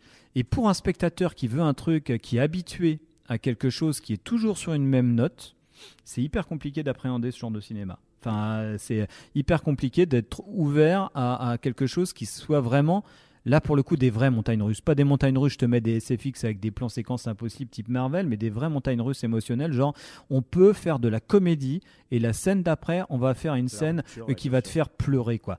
Et par exemple, les Coréens, pour parler du seul cinéma qui dans les années 2010 était le meilleur, ils se sont vachement illustrés là-dessus. Voilà, tu regardes The Host, t'es hilar une scène et paf, t'as une baffe dans la gueule, après tu pleures et tu sais, et là t'as une vraie montagne russe émotionnelle et tout ça. Mais ce type de film qui marie le chaud et le froid et tout ça, et ben ça devient hyper compliqué. J'ai la sensation que c'est hyper compliqué il y a des volets de bois vert en tout cas sur les réseaux sociaux ou de la part de spectateurs quand ils sont sur un objet comme ça qui est un petit peu saillant, où tu dis putain il y a un truc un peu étrange quoi qui se passe quoi. Et le vrai truc moi que je trouve qui me perturbe dans ça, c'est lorsque des gens des fois juste une fin de film peut leur faire dire mais c'était quoi ce film, il était nul. Alors que c'est comme si la fin annulait tout leur ressenti précédent. Et la plus grande scission qui me désole encore et qui a même motivé du coup ce sujet d'émission, donc la mort du cinéma, c'est moi quand il y a eu le dernier Tarantino, où je me suis dit putain c'est l'une des plus grandes claques que j'ai pris dans la gueule au cinéma, en tant que grand fan de Tarantino déjà de base, mais plutôt déçu par ses derniers films, et surtout je m'attendais pas à grand chose, et j'ai eu ça. Moi, j'ai passé un excellent moment avec un ami à moi qui n'avait même pas en plus ce bagage culturel de Charles Manson, etc. Et qui a quand même apprécié le film. Et lorsque, un jour, j'étais assis dans un bar, je venais de m'acheter la BO en vinyle. Et un couple s'arrête, marchand, et me fait « Ah, génial, mortel, la musique de ce film, elle est trop bien. Par contre, nous, le film, on l'a pas du tout aimé. Et je me suis dit, putain... Et il me dit, on l'a pas du tout aimé. Je leur fais, mais pourquoi ? Moi, je trouve que c'est son meilleur. C'est un pur chef-d'œuvre. Ils m'ont dit... Il se passe rien. Et ce nombre de phrases, on peut l'entendre aujourd'hui sur plein de films que nous, on peut trouver exceptionnels. Et il ne se passe rien. Et je me suis dit, mais merde alors, il se passe rien. Mais les gens refusent déjà le fait qu'il puisse rien se passer. Déjà, je trouve que c'est totalement faux aussi. Mais en fait, je me dis qu'aujourd'hui, putain, il y a un regard du spectateur qui est imperméable, je crois qu'on peut dire ça comme ça, qui est totalement cloisonné à cette idée que je pense que Antonioni aujourd'hui ne ferait même pas. Ah bah non, ça paraît compliqué. Après là on sort presque du champ du cinéma, mais je pense en termes de, comme vu les images à laquelle on est soumis sans arrêt et que ça fonctionne uniquement sur le stimuli, il faut que le stimuli soit continu quoi. Ça paraît compliqué d'accéder mettre quelqu'un de 15 ans devant un film de Happy Chat Pong ou C'est cool, ça va être compliqué. Enfin, il va y avoir ce truc-là, quoi. C'est ça, le fameux film contemplatif et tout ça, ça va être chaud. Antonioni, évidemment, ça va être chaud. Mais je pense que ça, c'est vraiment en termes de stimuli visuels. Enfin, voilà. Ça, il y a des trucs. Par exemple, les Marvel, c'est pour ça que c'est hyper important l'éducation à l'image et que ça serait hyper important que ça arrive que l'école le fasse vraiment, mais même dès la première, c'est que les Marvel, faut regarder comment c'est filmé. Même c'est intéressant de couper le son. Regarde, ça coupe tout le temps d'images. Il y a des plans circulaires, et en fait, qui ne sont motivés par rien du tout, mais qui ne sont basés qui ne sont là que pour créer du stimuli visuel, pour qu'on ait l'impression d'être sollicité, qu'il se passe quelque chose. Mais en fait, il se passe rien. Mais par contre, la caméra bouge tout le temps, ça saute. D'un coup, c'est un angle en contre-plongée, d'un coup, c'est en plongée. C'est mis en scène à la truelle, c'est random. On pourrait croire qu'il y a un algorithme qui développe ça. Enfin, il y a vraiment ce truc-là. Et par contre, et c'est vrai que tout ce que tu dis, ça rejoint ce que je disais aussi sur le matériel narratif. Effectivement, il a raison de se dire qu'il se passe rien dans le dernier Tarantino. En termes narratifs, il ne se passe rien. Il y a rien. La beauté vient de là. Oui, bien sûr que la beauté vient de là. Moi, je trouve que ce film, il est exceptionnel. Effectivement, je trouve que c'est le meilleur Tarantino. Il y a pas de problème. Tarantino a été surpris par la réception de son film, c'est là que lui-même a ressenti du coup une scission. Ouais, je sais que c'était Jean-Baptiste Aurey qui nous racontait ça, parce que lui il avait interviewé Tarantino à l'occasion de son dernier film. Il m'a dit, moi j'ai cueilli Tarantino, j'ai cueilli Tarantino à un moment où il était un peu en déprime, en se disant putain, suite à la sortie de Once Upon a Time in Hollywood, il disait ah merde, je crois que j'ai perdu le mojo, j'ai perdu non pas le mojo mais ma connexion avec le public jeune. Et c'est là qu'il a fait son meilleur film. Effectivement, Pulp Fiction, quand il sort ça, ou Reservoir Dogs, il est complètement en phase. Enfin, quand tu es dans les années 90 et que tu vois ça, tu dis... Là, tu te dis, le cinéma est hyper important parce que là, d'un coup, il y a un mec qui t'applique au cinéma la culture que toi, tu vis dans la musique aussi, avec le Wu-Tang, avec machin, avec des trucs où ça sample, ça truc. Et d'un coup, il y a un mec, un cinéaste qui arrive, qui dit, bah putain, ouais, ça, c'est le cinéaste de ma génération. Voilà quelqu'un qui arrive et dont je sais qu'il vient, qui me propose quelque chose qui culturellement est saillant, qui va être l'esthétique des années 90. Voilà, Pulp Fiction. Et Tarantino a été en phase là-dessus et Torre disait ouais, là il s'est rendu compte que il était en train de vieillir parce qu'il proposait un film qui lui parlait énormément, qui a parlé énormément aux gens de sa génération, donc maintenant voilà des gens de son âge ou 10 ans plus jeunes, et mais qui par contre a complètement laissé sur le pas à côté ce qui a toujours été son cœur de cible, c'est-à-dire un public vraiment jeune, enfin des 20 ans, des adolescents, que d'un coup là, le film là, c'était plus du Tarantino cool qui fait Inglourious Basterds, qui fait Django et tout ça, qui a rock'n'roll et tout ça, voilà, c'est plus ça, donc et je pense que oui, ça c'était Torre qui raconte ça, mais je pense qu'effectivement, là c'est quand même un truc de rupture qui doit créer quelque chose chez Tarantino, qui est quand même où il doit se dire, en fait, je suis plus si à la mode que ça, je suis plus si dans l'air du temps que ça. Et tu sais qu'il y a des trucs de fou, hein. Par exemple, j'ai entendu la même réflexion sur des gens qui m'ont dit, ah pour moi, non, ça c'est pas du Tarantino. Alors pour moi c'est le Tarantino le plus sincère, et j'ai eu la même réflexion lorsque j'avais vu The Irishman à Lyon, à l'auditorium, lorsque même Scorsese était venu, j'avais pu être présent dans la salle, et derrière moi à la fin du film, moi un film que je trouve aussi exceptionnel, qui m'a beaucoup d'ailleurs décontenancé, et qui pour moi paradoxalement, en fait, là, les deux films que je viens de te citer, le Tarantino et le dernier Scorsese, moi, ce seraient mes films de fin des années 2010 qui décriraient mon époque, alors que paradoxalement, ils ont un regard vers le passé. Mais par cette nostalgie, c'est ceux qui décrivent le mieux notre époque. Et tu vois, le dernier Scorsese, j'entends un jeune derrière moi qui déjà, dès le début, disait « Moi, Scorsese, ouais, j'ai vu beaucoup de films, j'adore Les Affranchis, Mortels et tout. » Évidemment, moi, quand j'ai découvert Les Affranchis à 12 ans, j'ai pris une claque. Mais là, quand il y a eu The Irishman, décontenancé, exactement, évidemment que l'énergie n'est plus la même, et le film m'a profondément ému. Et j'entends derrière moi ce même jeune, plus jeune que moi, j'avoue que je dis jeune, c'est marrant. J'entends dire, non, mais ça, c'était pas du Scorsese. Et je me suis dit, mais putain, mais il n'y a pas plus Scorsese que The Irishman. Mais après, ouais. Mais je pense que c'est. Moi, j'aime beaucoup les deux films, hein, avec évidemment une nette préférence pour Once Upon a Time in Hollywood, que vraiment je considère comme un très grand film. Mais par contre, il y a toujours un truc où je me dis, c'est que moi, je sais que Once Upon a Time in Hollywood, c'est clairement un film de cinéphile, comme tous les Tarantino. Évidemment, c'est des films d'amoureux du cinéma qui parlent aux gens qui connaissent le cinéma. C'est pour ça qu'il a inventé un spectateur en même temps qu'un nouveau cinéma. Mais par contre, Once Upon a Time in Hollywood, je pense que c'est aussi un film qui vraiment est beaucoup plus sur le cinéma que ses précédents films, en fait. Beaucoup plus sur le regard, sur ce que le cinéma a fait à l'histoire, sur ce que le cinéma peut faire pour l'histoire. Voilà, c'est un film beaucoup plus méta, mais inscrit dans son ADN même, que les précédents films de Tarantino. De la même façon que Irishman aussi est un film de Scorsese qui regarde de façon un peu mélancolique des figures qu'il a inventées. Donc c'est du cinéma de cinéphile aussi, mais très... Scorsese, pareil que Tarantino, c'est à peu près la même branche, hein, Scorsese et Tarantino, la même branche de l'arbre du cinéma. Le Scorsese, quand il fait ça, il y a un rapport hyper mélancolique à un cinéma disparu. Donc ça me parle moi. Est-ce que ça me parle moi parce que c'est effectivement, je viens de là, je suis cinéphile, je suis amoureux du cinéma, voilà, et ça me parle spécifiquement.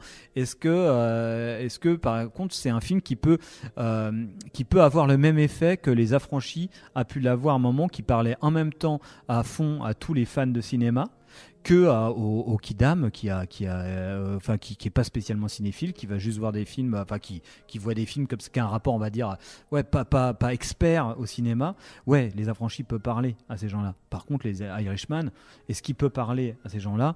Je sais pas, je suis pas sûr. C'est peut-être que c'est d'un coup, c'est un peu les cinéphiles parlent aux cinéphiles, quoi. Et c'est aussi un problème. tu vois. C'est vrai, parce que tu vois, Scorsese et Tarantino, ils ont eu cet avantage, moins Tarantino avant dans Django, Inglorious, Les 8 salopards, mais tu vois, le dernier, il a vraiment ce côté, justement, c'est des cinéastes cinéphiles, qui s'affirment cinéphiles, mais qui ont une vision du cinéma qui s'intègre à une dimension, je dirais presque métaphysique de notre histoire, de nos sociétés, et puis surtout même de notre rapport même à l'existence même. Les films sont très morbides, et c'est quelque chose aujourd'hui qui est totalement hermétique parce que les gens, l'horreur s'adresse aux fans d'horreur. La cinéphilie s'adresse qu'aux cinéphiles, et tu vois, moi, il y a quelque chose dont je me suis rendu compte. Je me suis rendu compte que j'ai eu des périodes où je regardais beaucoup de films, évidemment. Hein. Je les ai fait, mais 6 films par jour, des fois ça arrivait. En ce moment, beaucoup moins. Et je me suis rendu compte que finalement, je regarde peut-être sur la durée moins de films que par exemple ma tante, qui elle va voir 2 films par jour à la télé. Un après, je sais pas, le début d'après, mais un le soir. Ou qu'un autre consommateur qui va binge-watcher une série, donc qui va s'enquiller du coup des heures sur 2 jours. Donc je me suis dit putain, ou des animés japonais, il y a aussi beaucoup ça, on voit beaucoup la mode des animés japonais qui n'en finissent jamais, et je me dis mais oui, il y en a qui consomment beaucoup plus d'images finalement que moi. En tout cas, j'ai perdu un peu de rythme. Et pourtant, quand tu discutes le plus souvent avec ces gens-là, tu tires pas vraiment tu sens qu'ils n'ont pas tiré une consistance de ce qu'ils ont vu. Et quand je commence d'expliquer, par exemple, de tenter d'expliquer à quelqu'un pourquoi est-ce que j'estime, ça revient à ce qu'on disait sur No, pourquoi par exemple je vais expliquer qu'une série B un peu oubliée, même comme Hellraiser, qui est pourtant pas non plus le plus oublié, en quoi est-ce que c'est du lourd, j'en viens des fois rapidement à me poser cette question, en fait, pourquoi je me casse le cul, en fait, et est-ce que c'est pas moi qui ferais fausse route? Est-ce que c'est pas des questions des fois que tu t'es dit, où tu t'es dit putain, mais ouais, tu vois, nous cinéphiles avec cette éducation à l'image, quand on essaie d'expliquer ça à certaines personnes, on voit que ça ne leur parle pas, qu'on a affaire des fois à des moules, mais je ne suis pas en train de critiquer les gens en face de moi. Et du coup, je me dis putain, ouais, quand je dis est-ce qu'on se casse pas le cul, est-ce qu'on fait pas fausse route, c'est en gros aujourd'hui comment réussir à toucher en soi ce qui est le ça c'est des grands, c'était encore une fois une grande question, et on pourra avoir qu'une réponse partielle à ça, mais ce qui est sûr, c'est que c'est un débat, c'est une question hyper importante aujourd'hui. Moi après je suis absolument pas évidemment, ça remettrait peut-être tout en question, mon existence, de me dire finalement, peut-être que tout se vaut au final, peut-être que finalement Hellraiser ou un film de Jason Blum, un film Blumhouse, c'est la même chose, et que pourquoi on trouve ça bien uniquement parce qu'on a un regard de cinéphile? Non, moi je pense pas que tout se vaut, et je pense qu'il y a des films qui sont, on peut avoir des micro-débats et tout ça, mais qu'il y a des films plus importants que les autres. S'il y a bien un endroit où on peut être raciste, c'est le cinéma. Ouais, on va dire que c'est ça, c'est pas le lieu de la démocratie, quoi. mais par contre, là où moi je sais que c'est une interrogation constante, et d'autant plus en travaillant dans un cinéma et en intervenant à l'université aussi, c'est de me rendre compte, mais comment tu peux rencontrer les films aujourd'hui, comment tu peux on sait très bien que toi tu fais sûrement partie de cette génération-là plus que moi qui suis contemporain du développement d'Internet. Donc moi quand j'étais ado par exemple, et ça c'est intéressant de le noter aussi, moi j'ai été ado, moi les films, en n'étant pas dans une grande ville non plus, moi c'était soit au cinéma, soit dans les 6 chaînes qui existaient. Donc voilà, soit en VHS. Mais bon, les VHS, moi j'en achetais pas des caisses, j'en achetais de temps en temps, et puis on en louait beaucoup. Donc la fameuse culture vidéo club, voilà, tu loues des trucs. Mais de façon générale, de toute façon, tu regardais des films parce que tu pouvais les voir. Maintenant, en fait, tu regardes des films. On va dire que la question du choix du film, elle est prépondérante. En fait, si tu veux voir un film, tu peux le voir maintenant. Tu peux, sans compter que voilà, tu peux même illégalement. Mais en général, voilà, si jamais tu découvres, par exemple, que t'es fan de films d'horreur, tu peux regarder que des films d'horreur. Tu regardes un film sur Netflix, film d'horreur, ouais, et puis tu t'es abonné à Netflix, tu as regardé un film d'horreur, Netflix il va t'en proposer 10 derrière. Tu peux passer ta vie à regarder des films d'horreur, et voilà, et ça va être un flux continu d'images comme ça. Moi, une interrogation que j'ai, et que c'est à quel moment tu peux être confronté à de la diversité. C'est-à-dire à quel moment, moi par exemple, moi j'étais plutôt famille, plutôt on va dire, pour aller très très vite, plutôt Télérama à dire que Schwarzenegger et Stallone c'est pas bien, que Bergman et Truffaut c'est bien. Moi je me rappelle avoir été complètement frappé à découvrir Predator à 22h sur TF1 et de me dire mais putain mais en fait c'est génial Predator, et de toujours aimer Bergman et Truffaut derrière, mais de me dire mais en fait Predator c'est génial. C'était un accident parce que cet accident était permis parce que en fait quand tu voulais voir un film à 22h un dimanche soir et que tu pouvais pas aller au vidéoclub et que tu n'avais pas Netflix, tu n'avais rien, de toute façon tu tapais ce que tu pouvais te taper en fait, quoi, c'est tout. Donc tu te tapais Predator, tu te tapais Dead Zone sur M6 à 22h, voilà, et tu t'as un choc comme ça. Tu pouvais aller voir, tu pouvais découvrir une masse de films tous très différents les uns des autres en fait. Tu pouvais aussi bien commencer ta soirée devant un truc qui soit une comédie française et puis finir sur Predator, ou commencer avec un Bergman parce que ça passait sur Arte, la 7 machin, et finir sur le deuxième partie de soirée. On m'avait raconté que les Bergman dans les vidéoclubs étaient souvent plus rangés dans les films d'horreur. Oui, peut-être, ouais, mais en tout cas tu pouvais, disons que vu que la rareté, les films étaient rares en fait, il fallait faire une démarche pour les voir, ou il y avait que 6 chaînes, et tu pouvais avoir une sorte de diversité dans ce que tu voulais. Alors là je m'égare un peu, excusez-moi, mais je vais essayer de retomber sur mes pattes, mais il y a un truc qui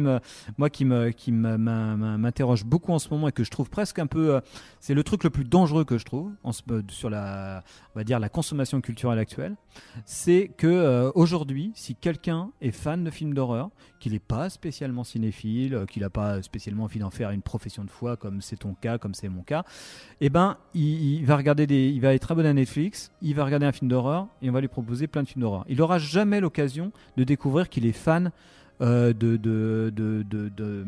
western. Jamais, parce qu'à aucun moment il aura l'opportunité, le Netflix va lui proposer de regarder un truc radicalement différent qu'un film d'horreur. Donc il ne regardera des films d'horreur toute sa vie. Il pourra jamais mettre en rapport, et pour moi la cinéphilie, c'est la base, c'est ça. Mais comme tout rapport à l'art, c'est mettre en rapport deux films, deux œuvres. Mettre en rapport, c'est dans le dialogue entre toi et l'œuvre d'art, et aussi le dialogue que tu fais naître entre deux œuvres d'art. C'est là-dessus que tu peux te trouver une place, toi, en tant que spectateur. Et je pense qu'aujourd'hui, tout fonctionne là-dessus. C'est le même cas pour la musique, par exemple. Si avant, quand tu étais fan de musique, tu avais la radio. Et la radio, si tu écoutais Énergie Fun Radio ou France Inter, la programmation de ces radios-là était très éclectique. Tu pouvais écouter du pop-rock, tu pouvais écouter du rap, tu pouvais écouter de l'électro au début, voilà. Donc tu pouvais être soumis en tant que consommateur, pour parler avec un grand mot, à des esthétiques radicalement différentes. Aujourd'hui, si tu es fan de rap, tu vas sur Spotify ou Deezer, tu peux très bien n'écouter du rap toute ta vie, et jamais découvrir que tu es fan de black metal, de musique classique et tout ça. Parce que de toute façon, si ce n'est pas ton entourage, ou l'instance familiale ou l'instance scolaire, à aucun moment tu vas tomber sur une autre musique que celle que l'algorithme aura repéré que tu aimes et qui pourra te soumettre à. Et je pense que ça, c'est quelque chose d'assez dangereux. Donc nous, moi qui en bossant, en essayant de faire véhiculer une cinéphilie qui peut être assez variée, nous on te fait souvent la réflexion, enfin on voit bien même dans les chiffres d'écoute, si tu fais une émission sur Terminator ça fonctionne, si tu fais une émission sur Jacques Rivette ça marche moins bien. Mais ceci dit, moi je dis toujours, et ça va trouver un écho avec ce que je disais au début, si Terminator il est si bien, le Terminator 2, c'est aussi parce que James Cameron, il a regardé tous les films expérimentaux et tout ça, et qu'il a fait un film où d'un coup, la ligne esthétique du rapport à la matière qu'il y a dans Terminator 2, elle vient de la scène expérimentale des années 70. Voilà, tous les trucs d'études de films non narratifs, non figuratifs, qui jouaient avec les formes. Le Terminator 2, c'est ça. Le feu, la flotte, la buée, les états liquides et tout ça, ça vient de la scène expérimentale. L'innovation était intégrée dans un enjeu narratif complètement aussi. Tu pouvais enfin en tout cas le film, si on atteint le blockbuster ultime, c'est parce qu'il a les pieds dans ce qu'il y a de plus underground, voilà. Et moi je pense que c'est dans ce dialogue là que c'est possible. Et moi ce qui m'inquiète vachement, et encore une fois là on est dans le cinéma d'art, c'est de dire on propose des films qui sont tous un peu différents. Moi je suis toujours effrayé de voir des gens qui me disent moi je vais pas voir de films français parce que c'est chiant, voilà. Je me dis mais putain, il y a une vraie diversité là-dedans dans le cinéma français. Il y a plein de films très différents, et en même temps, il faut voir des trucs hyper différents les uns des autres, quoi. Voilà, si tu restes uniquement dans une seule branche, ça va être un gros problème, quoi. Et à mon avis, la logique culturelle actuelle, elle est basée justement sur la reproduction du même, et ça influe la création même. C'est ce que je disais, c'est que les films d'horreur, finalement, ne dialoguent plus eux-mêmes qu'avec le film d'horreur qui les a précédés, mais ils ne dialoguent plus avec autre chose, quoi, avec un truc qui lui soit un petit peu exogène. Donc ça crée un cinéma consanguin, et aussi des consommateurs un peu consanguins aussi qui n'écoutent que des trucs qui se ressemblent, quoi, en fait. Ça me fait peur, j'ai l'impression d'arriver dans une société totalitaire à la Alan Parker, tu vois, justement. Oui. Non, mais après, de The Wall. Ouais, mais c'est après il y a plein. Après, moi, je peux pas regretter l'époque dans laquelle on est. Moi, tu vois, enfin, je veux dire, dans le sens où moi, dans les années 90, moi, je me disais, de toute façon, j'adore le cinéma. Je vais être obligé d'aller habiter à Paris, parce que j'allais à Paris, j'ouvrais le Pariscope, le truc qui à l'époque, peut-être qu'il existe toujours, je sais plus, qui répertoriait tous les films qui passaient. Moi, je me disais, je vais aller habiter à Paris, parce que c'est mon seul moyen pour voir Rio Bravo, pour voir Les Anges ont des ailes, pour voir un Fritz Lang, pour voir. Mais 2 ans après, c'était fini. Il y avait Internet qui arrivait. 2 ans après, il y avait le DVD qui arrivait, donc tout devenait disponible. Après le piratage et tout, donc tu pouvais tout voir. Donc là, c'est aussi une vraie chance. Après, c'est de savoir ce truc de prescription. Savoir comment tu peux, nous c'est ce qu'on essaye de faire aussi à notre petite échelle avec l'émission, c'est se dire nous on va faire une émission, on va parler du cinéma contemporain, on va le faire dialoguer avec un cinéma plus ancien, et on va surtout aussi, et ça on n'est pas forcément très nombreux à le faire dans le truc du podcast, on va dire, on parle aussi bien de Keshish que de Rosier, que de Rivette, que de Ford, que Hitchcock, quand ça correspond à des trucs qu'on aime, sincèrement, mais tu vois, on va à aucun moment, moi je sais que même les cinéphiles de genre, j'aime beaucoup, ceux qui vont être spécialisés dans le cinéma de genre et tout ça, mais je me dis, c'est dommage. Je me rappelle d'une interview, justement, tu citais Fabrice Duvels tout à l'heure, d'une interview qu'il avait donnée pour l'équipe de Capture Mag, qui sont des gens que j'estime beaucoup, que je connais pas, mais j'adore, j'aime beaucoup ce qu'ils font. Mais eux, c'est une ancienne équipe de Mad Movies, ils ont toujours joué le jeu, la carte du cinéma populaire contre le cinéma intello, français, pour une marge, anti-universitaire presque. Et voilà. Et moi, je me rappelle une interview qu'ils avaient faite de Duvels, et Duvels citait des gens comme de Tobe Hooper, Wes Craven, et à un moment, il se met à citer aussi, il y avait Bergman, Pasolini, voilà. Et là, il les perd. Mais en même temps, tu te dis, mais il a raison. Duvels, quand tu parlais d'un cinéma un peu fiévreux, un peu qui veut être dans titiller des zones un peu malades de la société ou de l'intime et tout, il y a autant ça chez Tobe Hooper que chez Pasolini, que chez Antonioni, voilà, et tout ce cinéma-là. Jouer un cinéma contre un autre, c'est jamais une très bonne idée, en fait, quoi. C'est pour moi tout ça, c'est un écosystème, quoi. Moi, je déteste j'ai souvent entendu cette réflexion, c'est pas bien de se cloisonner, parce qu'on a j'ai souvent tendance, particulièrement dans ma famille, on m'a souvent dit que Contrebande, c'était réservé exclusivement aux films d'horreur. On a une sensibilité aux films d'horreur, évidemment qu'on parle de films d'horreur, mais je trouve que notre grille de lecture a toujours été parler surtout de films qui nous plaisent et qui ont un intérêt à nos yeux. Et la preuve, on ne parle pas que de films d'horreur, on a pu avoir des interviews de Serge Korsber, Gaspard Noé, ce n'est pas vraiment que du film d'horreur. Donc moi, j'ai toujours défendu justement cette idée comme on l'a dit, d'hybridation du genre. Et tu vois, pour revenir sur ce que tu disais en fait aujourd'hui, à l'ère d'Internet, moi j'ai même pas connu le développement en fait. J'ai grandi, Internet était déjà implanté, et c'est encore pire pour mes petits frères et petites sœurs, on va dire. Et tu vois, aujourd'hui en fait, c'est que l'hyper accessibilité, ce que tu disais, crée un caractère non événementiel, et que c'est ça qui a détruit en fait le goût de l'irrévérence, donc du coup du mauvais goût comme je disais, le goût aussi du coup de la recherche et du fantasme, comme tu disais, le goût de la rareté. Et donc moi en fait on arrive sur une offre qui est virtuelle mais qui n'est jamais pleinement réalisée. Et tu vois, je parlais du coup de notre responsabilité nous vis-à-vis de on peut se considérer comme critique. Et en tout cas, à partir du moment où on emploie une grille de lecture vis-à-vis des films, qu'on fait un lien, on va dire presque un peu théorique et sensible entre les spectateurs et les films. Mais autre responsabilité que j'ai envie de dire, et après je pense qu'on conclura sur le côté pessimiste, c'est que je pense que les fans, Bon, j'y crois pas vraiment, mais là, pour faire les grands mots, c'est que pour moi, les fans ont aussi leurs responsabilités, en fait, les spectateurs en tant que tels, même si, bon, c'est l'éducation qui fait ça, nous mangeons on mange ce qu'on nous donne. Mais tu vois, par exemple, le Snyder Cut de Justice League, dernièrement, c'est là que je me suis dit, putain, on arrive à une époque où le poids des fans va écraser la créativité et empêcher, du coup, cette absence de se dire, on fait confiance à un mec, il a le droit de faire fausse route. Aujourd'hui, les fans cochent des cases de ce qu'ils veulent, donc écrasent la créativité. Oui. Et là, je vais te citer, t'as parlé de Predator, t'as parlé de Piège de cristal, donc je vais te citer John McTiernan, j'ai trouvé ça il y a pas longtemps. Il était invité au BIF, donc le festival du film fantastique de Bruxelles en 2022. Alors lui, il a 71 ans maintenant, tu vois, donc il revient, il a été persona non grata d'ailleurs aussi, John McTiernan, donc c'est cool, apparemment il va revenir. Et on lui avait posé la question lors d'une masterclass, pensez-vous que le cinéma d'action est mort? Ce qui rejoint notre question, clairement. Lui, il a répondu, il y a trop de gens inutiles qui font le même film encore et encore, que lui ne pourrait pas faire ça, qu'aujourd'hui les studios ne cherchent plus de réalisateurs, ils veulent juste faire de l'argent, ils se fichent du film qu'ils sont en train de faire.